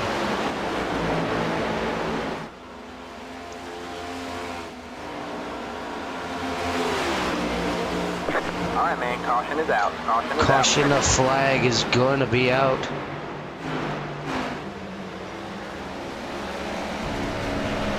Chris Wheeler going to be the cause of this one. We'll go ahead and slow it on down, see what happens. To the number 71. So he might be getting it. Oh no, Ryan Gomes. Hard of the outside wall, going to tag Wheeler. Wheeler nowhere to go. To the outside wall goes Wheeler. Yard sale, big time. Hood, the louvers, everything. Autographed down in the tent. $25. We upped the prices. $25 for all those autographed memorabilia. So I kind of want to know what happened to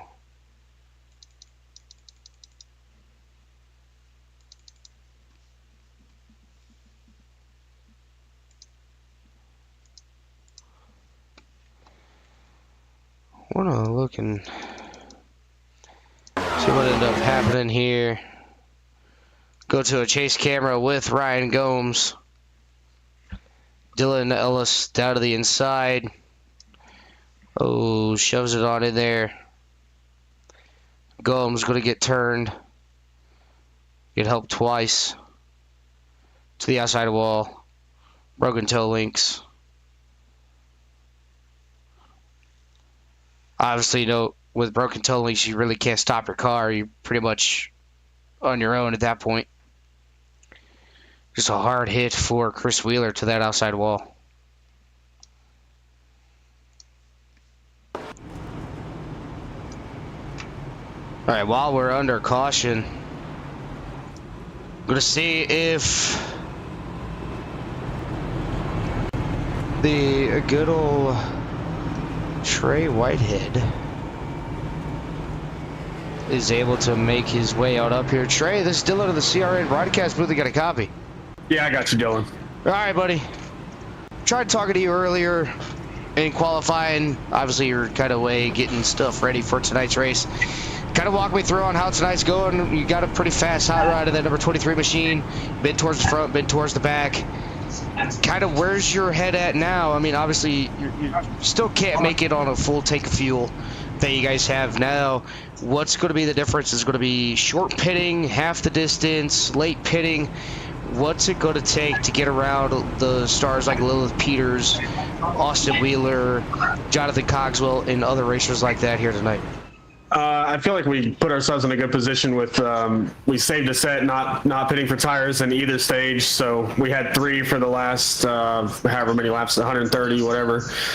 So I've only taken 1 set so far. I got 2 in the pits, so we'll run it until I feel like we need to come and get another set, and then we'll have another one after that, just in case. So we'll figure it out. But yeah, we're feeling pretty good. A lot of speed. Just trying to take it easy early, and now I'm running, clicking off good lap times, trying to it's crunch time, trying to get up in the track position. So we'll see how it goes.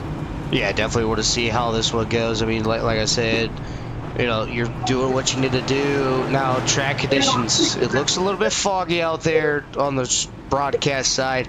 Obviously, it doesn't probably look like that inside the car. Track temp at the start of the race was 99 degrees, probably skyrocketed since the start of the race. Is it loose, tight? How is it feeling inside the car? For my car, I was real tight to start the race, and I feel like the cooler track temps have helped my car turn a lot better, and we've just kind of figured out the line that we want to run and stuff like that as well. So yeah, I feel like it's helped my car a lot. I don't know about everybody else, but yeah, we're feeling pretty good about it. So hopefully it keeps getting cooler. All right, Trey, we're going to go ahead and let you get back down there to your team and get strapped in for these last final laps, and hopefully we'll talk to you at the end of the race. Yeah, 10-4. See you later. All right, this is going to be Trey Whitehead, in-race reporter here tonight. You heard it there. Just a little bit difference. He's a little bit tight, others are loose. He's starting to like the car as it is right now, but doing what he needs to do to be back up here in top 2 territory. 48-23, going to lead these drivers to the green flag. Barney's got the green flag in his hand. Pace car diving down the pit lane. Austin Wheeler chose to take the outside, side by side, going into the front straightaway. Green flag is out once again, and Austin Wheeler on the loud button super early. Going to clear Trey Whitehead by at least 5 cars. But don't look now, here comes Lilith Peters dialing up on the outside. She's trying to get up here in this race. As everybody trying to do what they can to make it happen.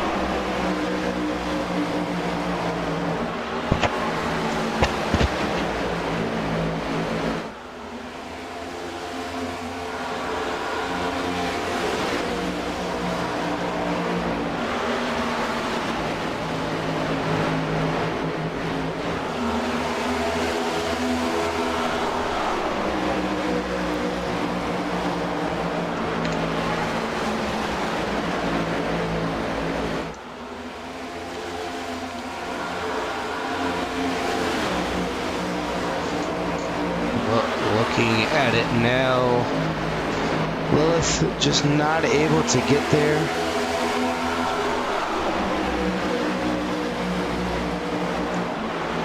Trying to do what she can. She's going to get past Brock Whitehead. And now everybody looking to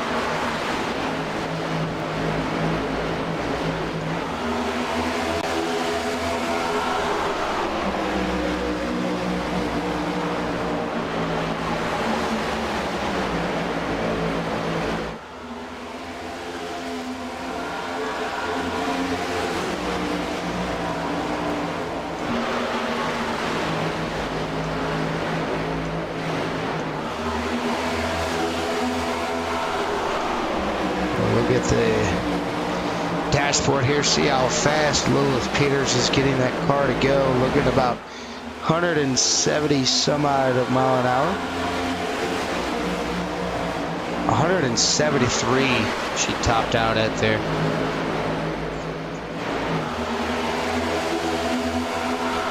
As she's trying to make her way on up, Trey Whitehead able to get the race lead from Austin Wheeler.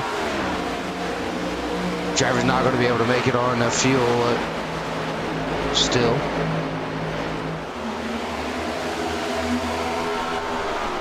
So there'll be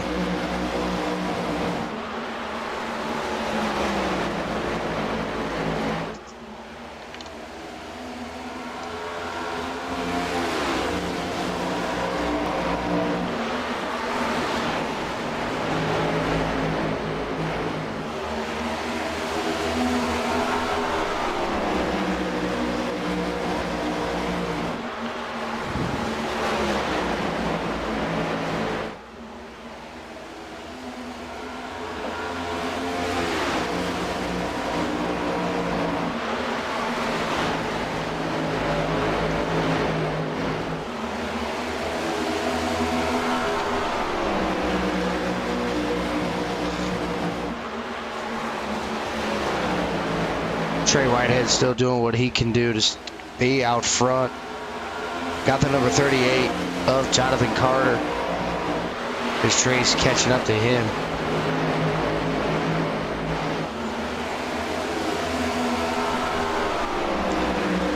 But going to make it work is we're going to go ahead and get into the second to last. You love to hear it, so we're going to go ahead and let this play out. Let you guys enjoy the beautiful sounds of Dover Motor Speedway, and we'll be right back.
All right, ladies and gentlemen, we are back.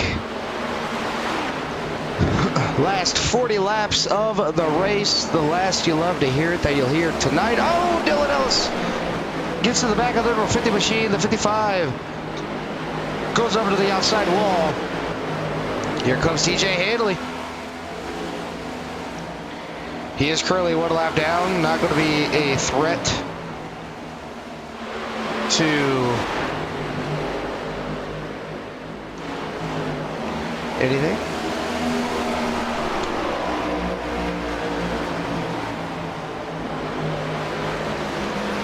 We'll bring up the timing tower here momentarily so you guys can see who's where out there on the track.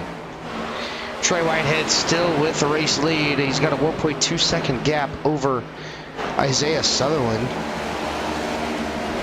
And then Jordan Pauly getting ready to get passed by Lilith Peters, who is 1 lap down. 2 laps down, actually. Looks like Lilith Peters pit on lap 211. Yeah, so green flag pit stops, get ready to start. Also, Wheeler down into pit lane this time by. So they're in the vicinity. 38 is going to go into pit lane this time by. They're in the fuel window. Now it's all going to come down to what are they going to do to get through the rest of this race.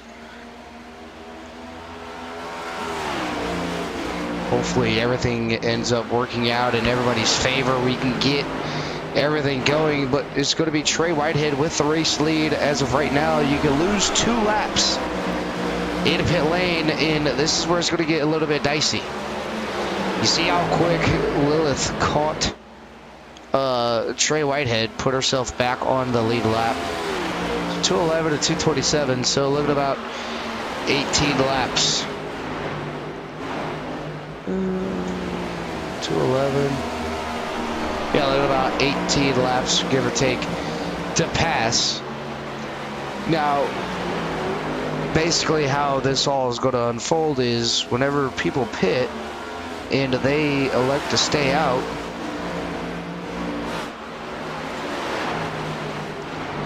it's,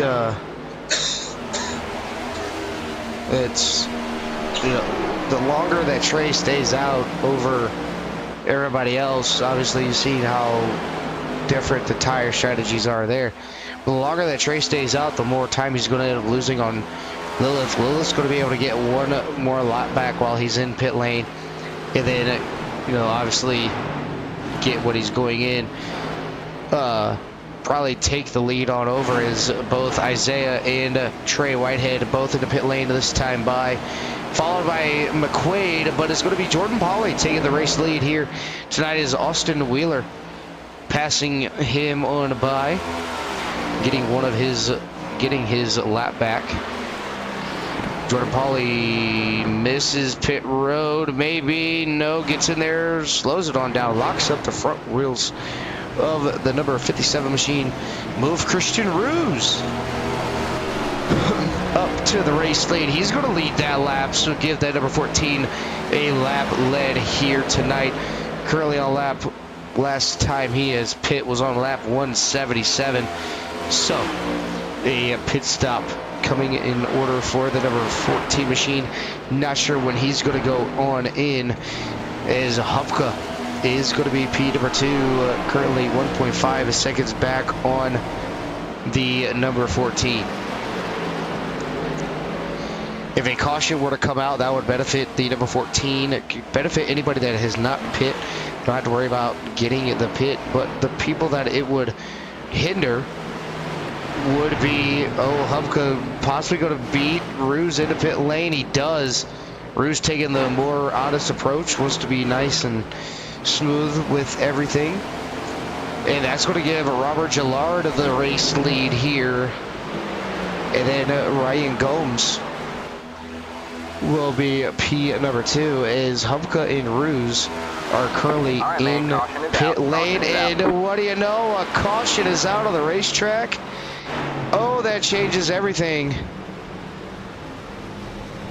As man, oh man, I don't know who it involved. But we're gonna go ahead and go back here. We'll go ahead and stop it. I'll go through everybody and see if I see anything. They're in pit lane. Was it Jordan Polly? Yeah, I found it. TJ Hadley and Jordan Polly. I believe it's these two. Oh yeah, TJ Hadley gets into the rear of him. TJ Hadley going to spin himself on around. He's going to go ahead and lock it up. He's going to go down to the inside wall, smack it super hard. Same with TJ. And that's going to bring out the caution. Is Jordan Polly just kind of taking his time, rolling on backwards. Oh, look at that toe link. Broken right away. Man, you can tell just by looking at it. Such a tough break for the number 57 machine. And then all those drivers were all one lap down, but Ryan Gomes and Robert Gillard going to be your race leaders, so that changes everything out here. I mean, that's what I was talking about. When do you want to take that time to go down into pit lane? It could hinder your performance, and right there, you've seen it. Is Lilith Peters is back up to P number 2. As only 3 cars are on the lead lap. But they all will get the wave around, so everybody's going to be on the lead lap due to the leaders pitting.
Everybody getting caught back on up.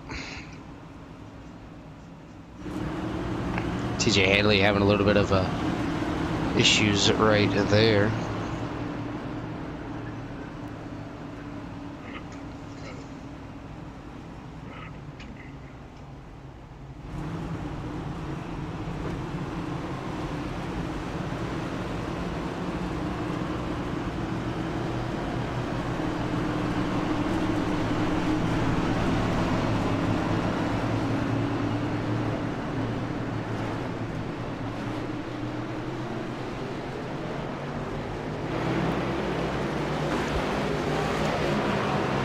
Robert Gillard going to lead these drivers back to the green flag.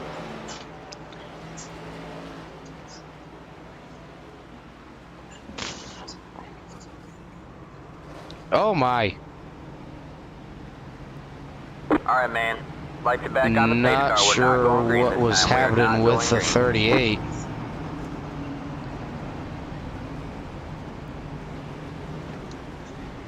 Man, he came in there really quick. Watched this at real time.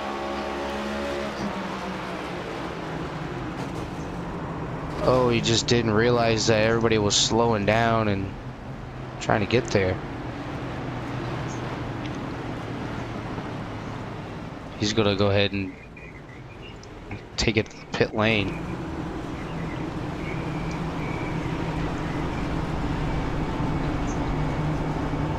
I think maybe he was trying to get his lap back. He didn't realize that they were too wide. I honestly I don't know.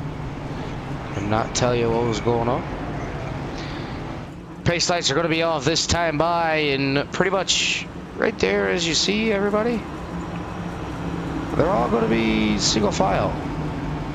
I'm not sure what happened to Lilith. She's all the way back here in 13th. And everybody else has to be single file. So the top 3 are going to be double file. And then after 3rd place, they're all going to be single file for this next restart.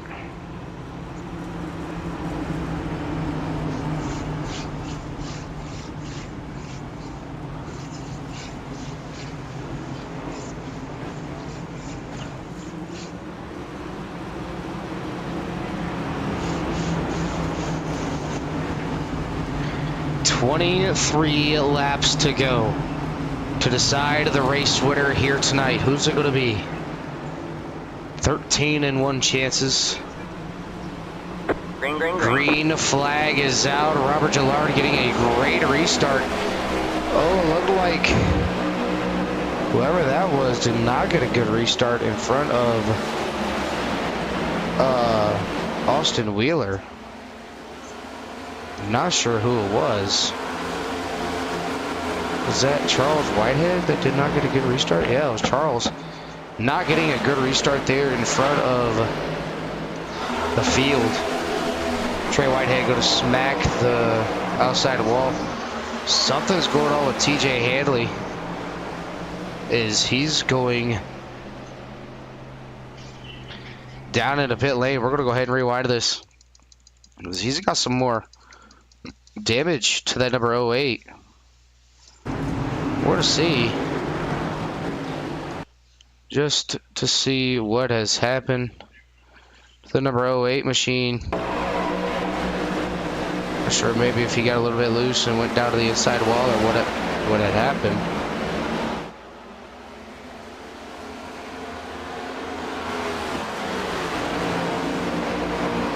Oh, that's...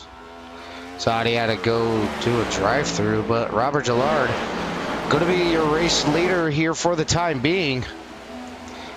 And here comes Austin Wheeler in P number 2. Looks like, is that Ryan Phillips? Is a lap down, but he's sitting in between the race leader and Austin Wheeler. So we got a little bit of a car buffer between these two. Lilith Peters in pit lane.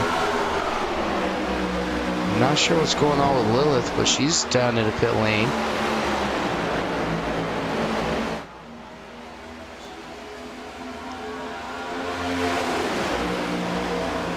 Austin Wheeler going up to the outside. Here comes Trey Whitehead, though. Battle for the race lead. This could get dicey. This could get very spicy.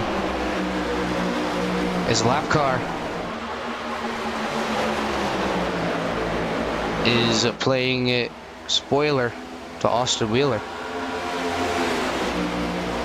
Austin Wheeler able to get around the lap traffic of Ryan Phillips. Move himself up to P number 2. Trey Whitehead hard to the outside wall.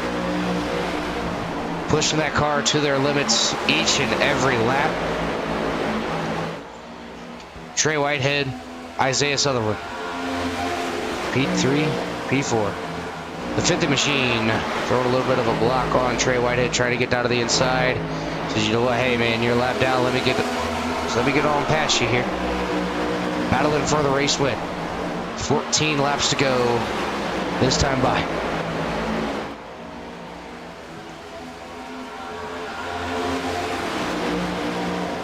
Robert Gillard's got company now with Austin Wheeler. Wheeler going to tag the wall coming up off the corner. 13 laps to go.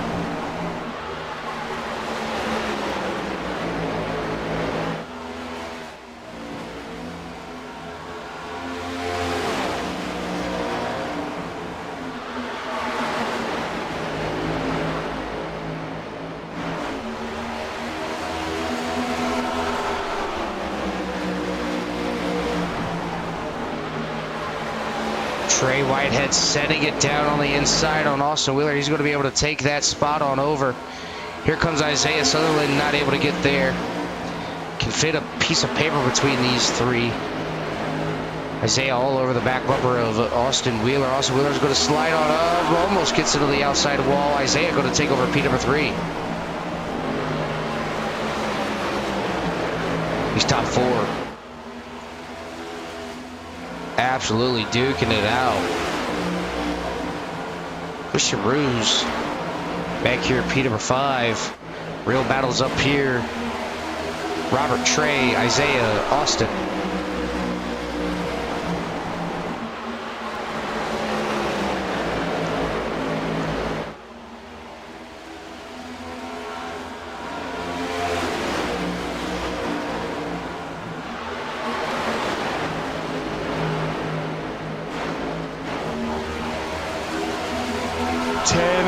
To go. Now it's 9.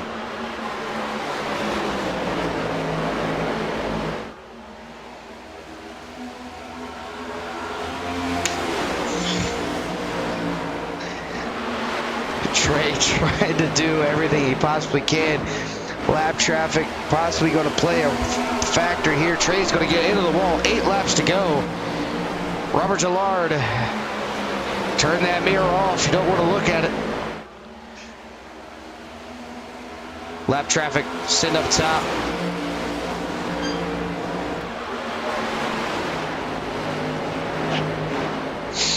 TJ Hadley staying out of the way for the race leaders.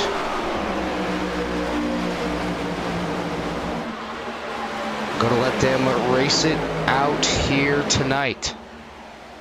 Trey Whitehead up 11 positions. Robert Gillard up 13. Biggest mover of the race is going to be Robert Gillard. The biggest loser of the race is going to be Jonathan Carter.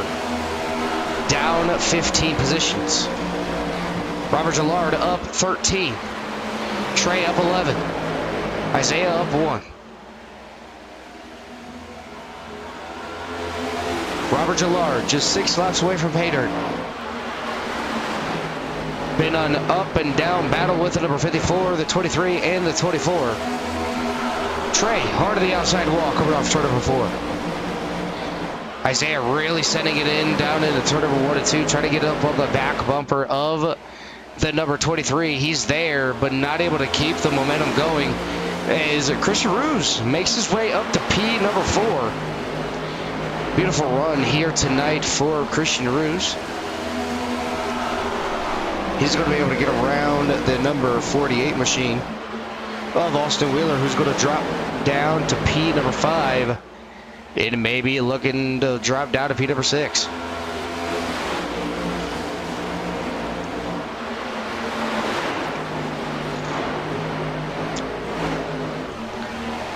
Battle for second, getting ready to heat on up. Isaiah's there, down to the inside. He's going to ship it on in. Trey said, hey, you know what? I'm not going to fight you for it. Take it. If you want it, have it. Crossover maneuver. Isaiah trying to get something to work here. Not able to.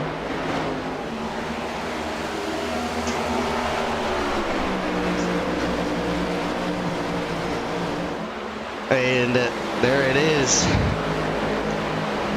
Christian Ruse back in the picture now. He might be able to take over P number 3 if he can get there.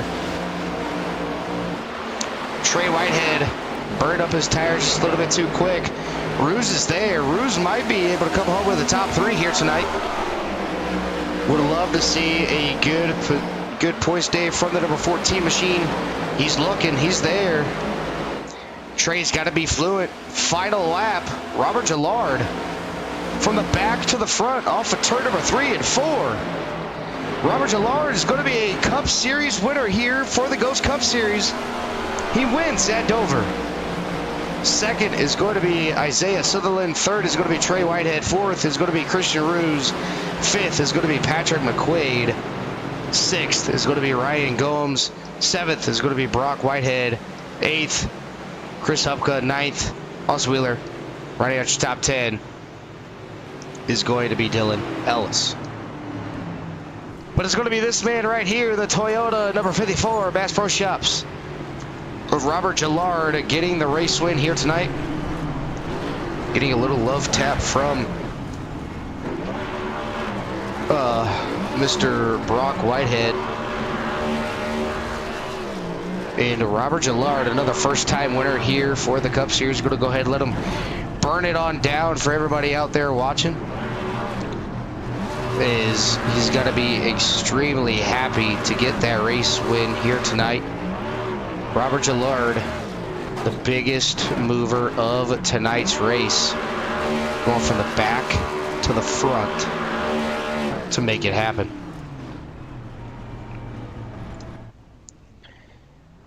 As we're going to go ahead and bring up the race results here tonight.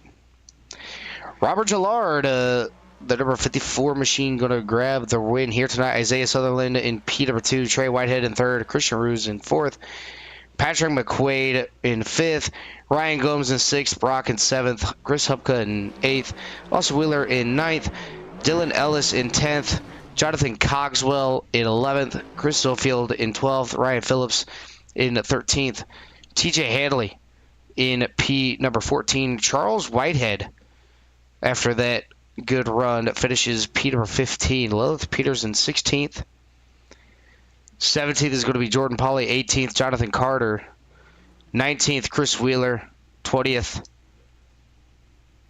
is going to be TJ Roberts, Johnny Williams in 21st, Matt Miller in 22nd, Christopher Cash in 23rd, DJ Daniel in 24th, and running the shotgun position in 25th is going to be Chris Roberge.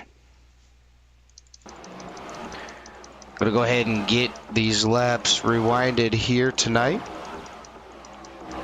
and get to talking with our top 3, which Trey Whitehead will be the first driver that we get to see and talk to. Let's see if we just can't dial up our 3rd place finisher of Trey Whitehead, and there he is. We're now joined by our 3rd place finisher in the Send It number 23, Trey. This is Dylan in the CRN broadcast booth. You got a copy? Yeah, I got you, Dylan. All right, Trey, I thought you were there, man. I thought you had it. You were there. You were like, all right, you know what? You're making a stick, and you were making a stick there for a while. It just seems like those race side tires got a little bit too heated, and you ended up falling back just a little bit too much.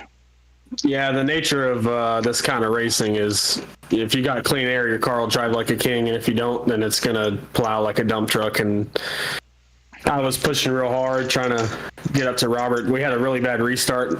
My dad, for whatever reason, was in 4th gear on the restart. It kind of held us up a little bit. I don't know. We might have had a shot at it if not, but I don't know, because like I said, the dirty air was what you needed or not what you needed, and it just, anytime I was in dirty air, my right front was killed after like a 20 lap run, and that's what we had. So kind of sucks that the caution came out. I would have liked to see how that played out if we would have caught up to Lilith on her strategy or whatnot, and I don't know, it just didn't work out our way, and just really happy for Robert for getting his win. Sucks that we shipped him over to DJ Daniels Racing to start the season. Wish he was still getting points for us, but yeah, I mean, it was a fun race, very long, kind of worn out, but 3rd place really isn't that bad. So hey, you know what? Just like you said, you finally put one together. Obviously, it's not a win, but you put one together. You're finally up in the top 3. Now the momentum's going to start coming on aboard. Hopefully we can get you, like, hey, you know what? This is what I need to do. This is how it's going to go. What's the momentum going to be like for Whitehead Racing in DJ Daniel Racing? Like, I know you guys are affiliate teams going to be working together. What's it going to take to get yourself back up to the top of the team standings? And what's it going to take to see yourself back in victory lane this season? Yeah, I mean, I thought our best opportunity was this race tonight, and like I said, didn't really work out at the end. The momentum will be really good. I think it's my first top 3 of the season, if I'm not mistaken. Oh, actually, I got one last week at Vegas. I got 3rd also, so kind of works out, I guess. Two straight 3rd place finishes. We'll just kind of roll it in. I don't even know where we're racing next week. I haven't looked at it yet, but hopefully we can have a really good run there. We seem to be good at the end of races. That's kind of our theme, and we'll just try to keep it that way. So Yeah, next week you're at Iowa, the night race, so that's going to be something fun to watch. I love Iowa, especially in the next shit. Well, I mean, any kind of car we put in for at Iowa is definitely going to be a fun race to have. But, 2 short tracks back to back, and then you go to the tricky triangle right after. So, a little bit of adversity going in and through. So can't wait to see how all that happens. But Trey, before we get you on out of here, is there anybody on that number 23 Send It machine you'd like to give a shout out to? The floor is yours. Yeah, bringing back the Send It car. We had a couple wins in it last year, and I thought we'd add another total to it this year, but like I said, didn't work out. I'm really excited for Iowa next week and Pocono. Those are both pretty good tracks for me. So, Bogey Bros on the car. Visit them at bogeybros.co, not com.co. It's got a bunch of golf apparel, fun stuff, really, really funny apparel. And if you use code Whitehead Racing 10 at checkout, you get 10% off. So, I got a couple of their shirts. They're real nice. Even though I'm terrible at golf, I still try to look decent, and they do a good job at that. So, obviously, you for stepping up to broadcasting. I know you had some issues last week, and I can't wait to go back and look at it, because that's one of my favorite things that I like to do is go back and look and see what I did and what I can do differently. And obviously, there's going to be some stuff I think I can improve on next week. Everybody at Whitehead Racing, my dad for being partial team owner, Brock as a teammate, Matt Metler, DJ Daniel, and we'll just try to roll the momentum to next week. Really happy for Robert. All right, we're gonna go ahead and let you get on out of here, Trey, and we'll be talking to you again hopefully next week. Yeah, thank you. That's going to be our third place finisher of Trey Whitehead. Going to go ahead and move up to our second place finisher, Isaiah Sutherland, coming out of nowhere with a little bit of a front end damage on that number 24 machine, but nonetheless able to keep your car as clean as you possibly can be. This is still up in the CRN broadcast booth. You got a copy. Yeah, I got you, buddy. Yeah, I didn't even know. I think the damage was from that restart, because apparently we all got waved around because we got trapped under yellow. So we had a single file restart, and Charles Whitehead, I think he missed a gear. Started in fourth gear. Yeah, he started in fourth gear. So Trey runs into Austin, and I run into Trey, and so I didn't think I had that much damage. The car felt good, but. What a weird race. This concrete really tears up your tires, and it's really hard to gauge like how you need to drive to save your tire there. So I had an up and down night, ran in the top 3 and then fall back to 10th and 12th and try to work my way up. But it was definitely a struggle trying to figure out how to manage your tires but keep up with some of those guys as well. I don't think I needed that last caution to come out that I think kind of ruined what we had planned there. Yeah, it could have ruined, it can go either way. I mean, no matter how you look at it. But, you had a strong run here tonight. You were able to lead a couple laps, try to track down Lilith there in the early going, was able to do so. And other times you weren't able to do so. I was talking to Trey. He said dirty air was not your friend here tonight. Clean air was king. Yeah, you pretty much seen it. Obviously, he was in dirty air, couldn't get around anybody. He'd get a little bit pushy, snappy, tight. It's just not the way that you wanted things to go. Either way, he still come home with a P2 victory here tonight. Next week, you got Iowa, another short track. What's it going to be for Isaiah to get another win notched into that belt? Yeah, I'd like to get a win. I've ran top 3, I think, every race, except I think last week got in some crap at the end, but you see that, and others are winning, and after like the 6th race, you're like, gosh, I want to win, but Yeah, Dirty Air was pretty big tonight. That actually, as soon as I got the lead in front of Lilith, I was able to drive off. And in my head, I was thinking, wow, this is like a whole new world. So yeah, Clean Air was definitely king tonight. Iowa, I like short tracks. I can't remember if I've ever ran Iowa in the Cup car yet, or the next gen car or not, but I have ran there in other cars, and that's one heck of a track. It's real bumpy, good short track racing, so I'm excited to go there. I usually do pretty well at the short track, so I'd like to see how I fare next week. Yeah, definitely. I mean, obviously, me and you had our battle last season at Phoenix and other racetracks. Now we get to see how you are at Iowa. I know I'll be on doing a couple laps here and there at Iowa to just get the feel for the car. But Isaiah, before I let you get on out of here, is there anybody on that number 24 machine you'd like to give a shout out to? The floor is yours. Yes, sir. First and foremost, my Lord and Savior Jesus Christ. He's been so good to me in my life. He can be good to you too. So if you don't have the Lord in your heart, just ask Him to come in your heart, and He'll bless you. I promise you. Mom and Dad, they always tune in and watch when they can. Uncle Gary, he always, I don't think he's ever missed one of my races, no matter what league I'm in. So shout out to my Uncle Gary, my girlfriend Daylin, all my other friends that tune in and watch. Big shout out to all you guys. Sutherland Used Cars, it's my main sponsor here. That's my uncle's car lot in Northwest Tennessee. Look them up on Facebook, see what kind of cars that they got to offer. Really good prices. So if you're ever in the area or if you have to drive a couple hours, it's still worth it. So just check out what they got there in Union City, Tennessee. Look them up, Sutherland Used Cars.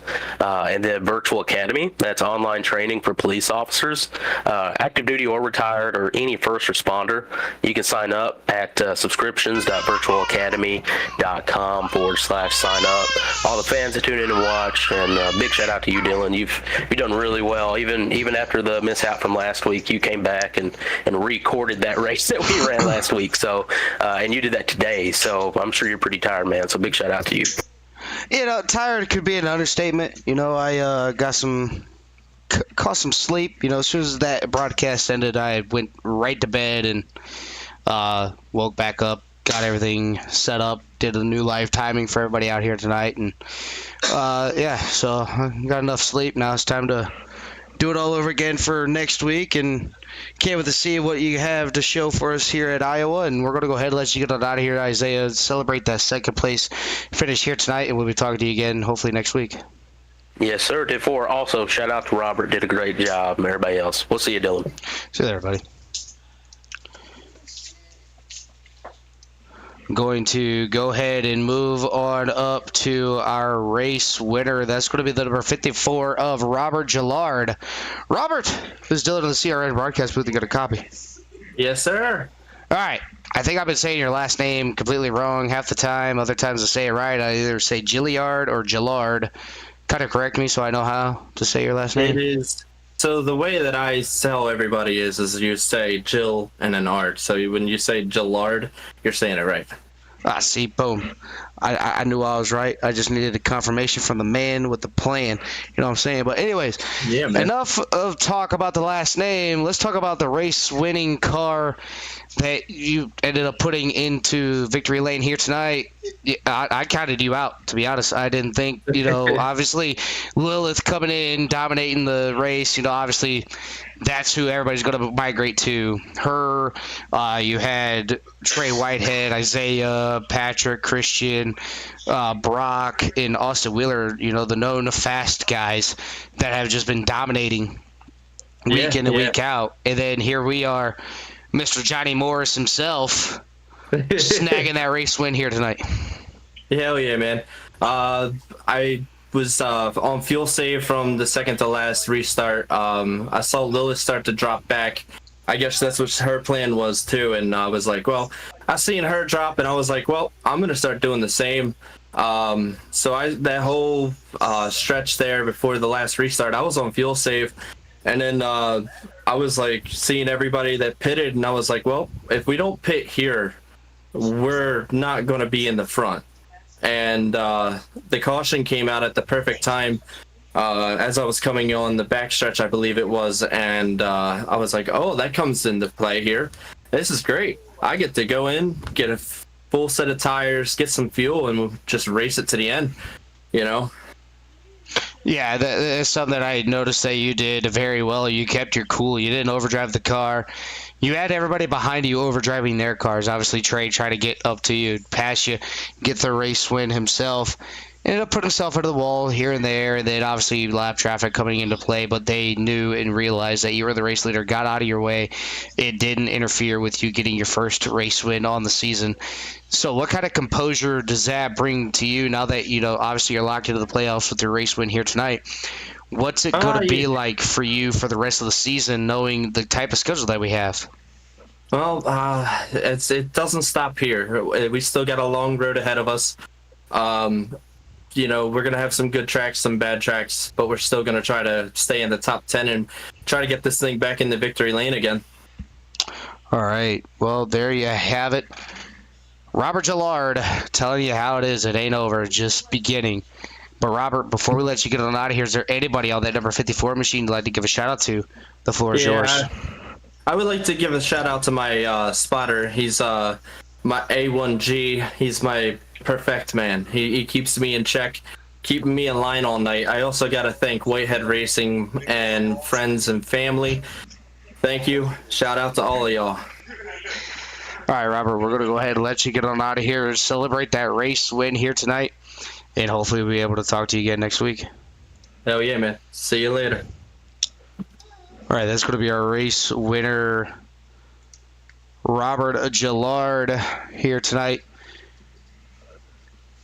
Give you a little bit of a week on tap here for CRN tomorrow night. No broadcast for the CRN broadcasting crew, but check us out on Saturday night as I will bring you the live coverage from Martinsville with the NIS Truck Series race.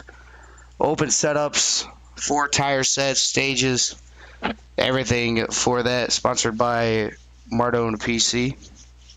Sunday night, you're going to have Brendan Polt in the broadcast booth for the Core Premier Series with David Tilford. Monday night, no broadcast. Tuesday night, you're going to have the UCRL on a tap with Jimmy and Carl in the broadcast booth. And then you're also going to have the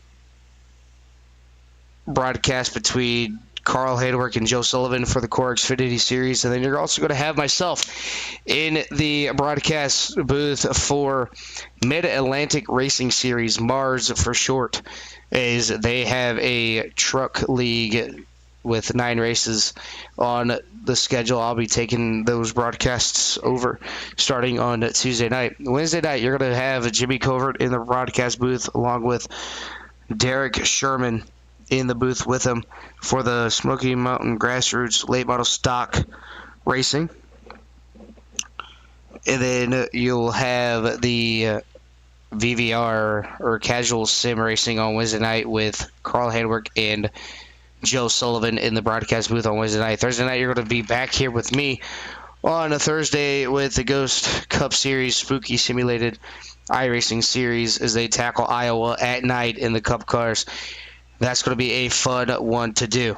That's going to be the week of broadcast here for CRN.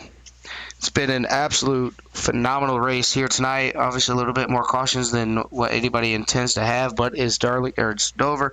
Short track, concrete, looseness in and off the corners. But that's going to do it for myself here in the broadcast booth for CRN. Make sure you guys take care. Brush your hair.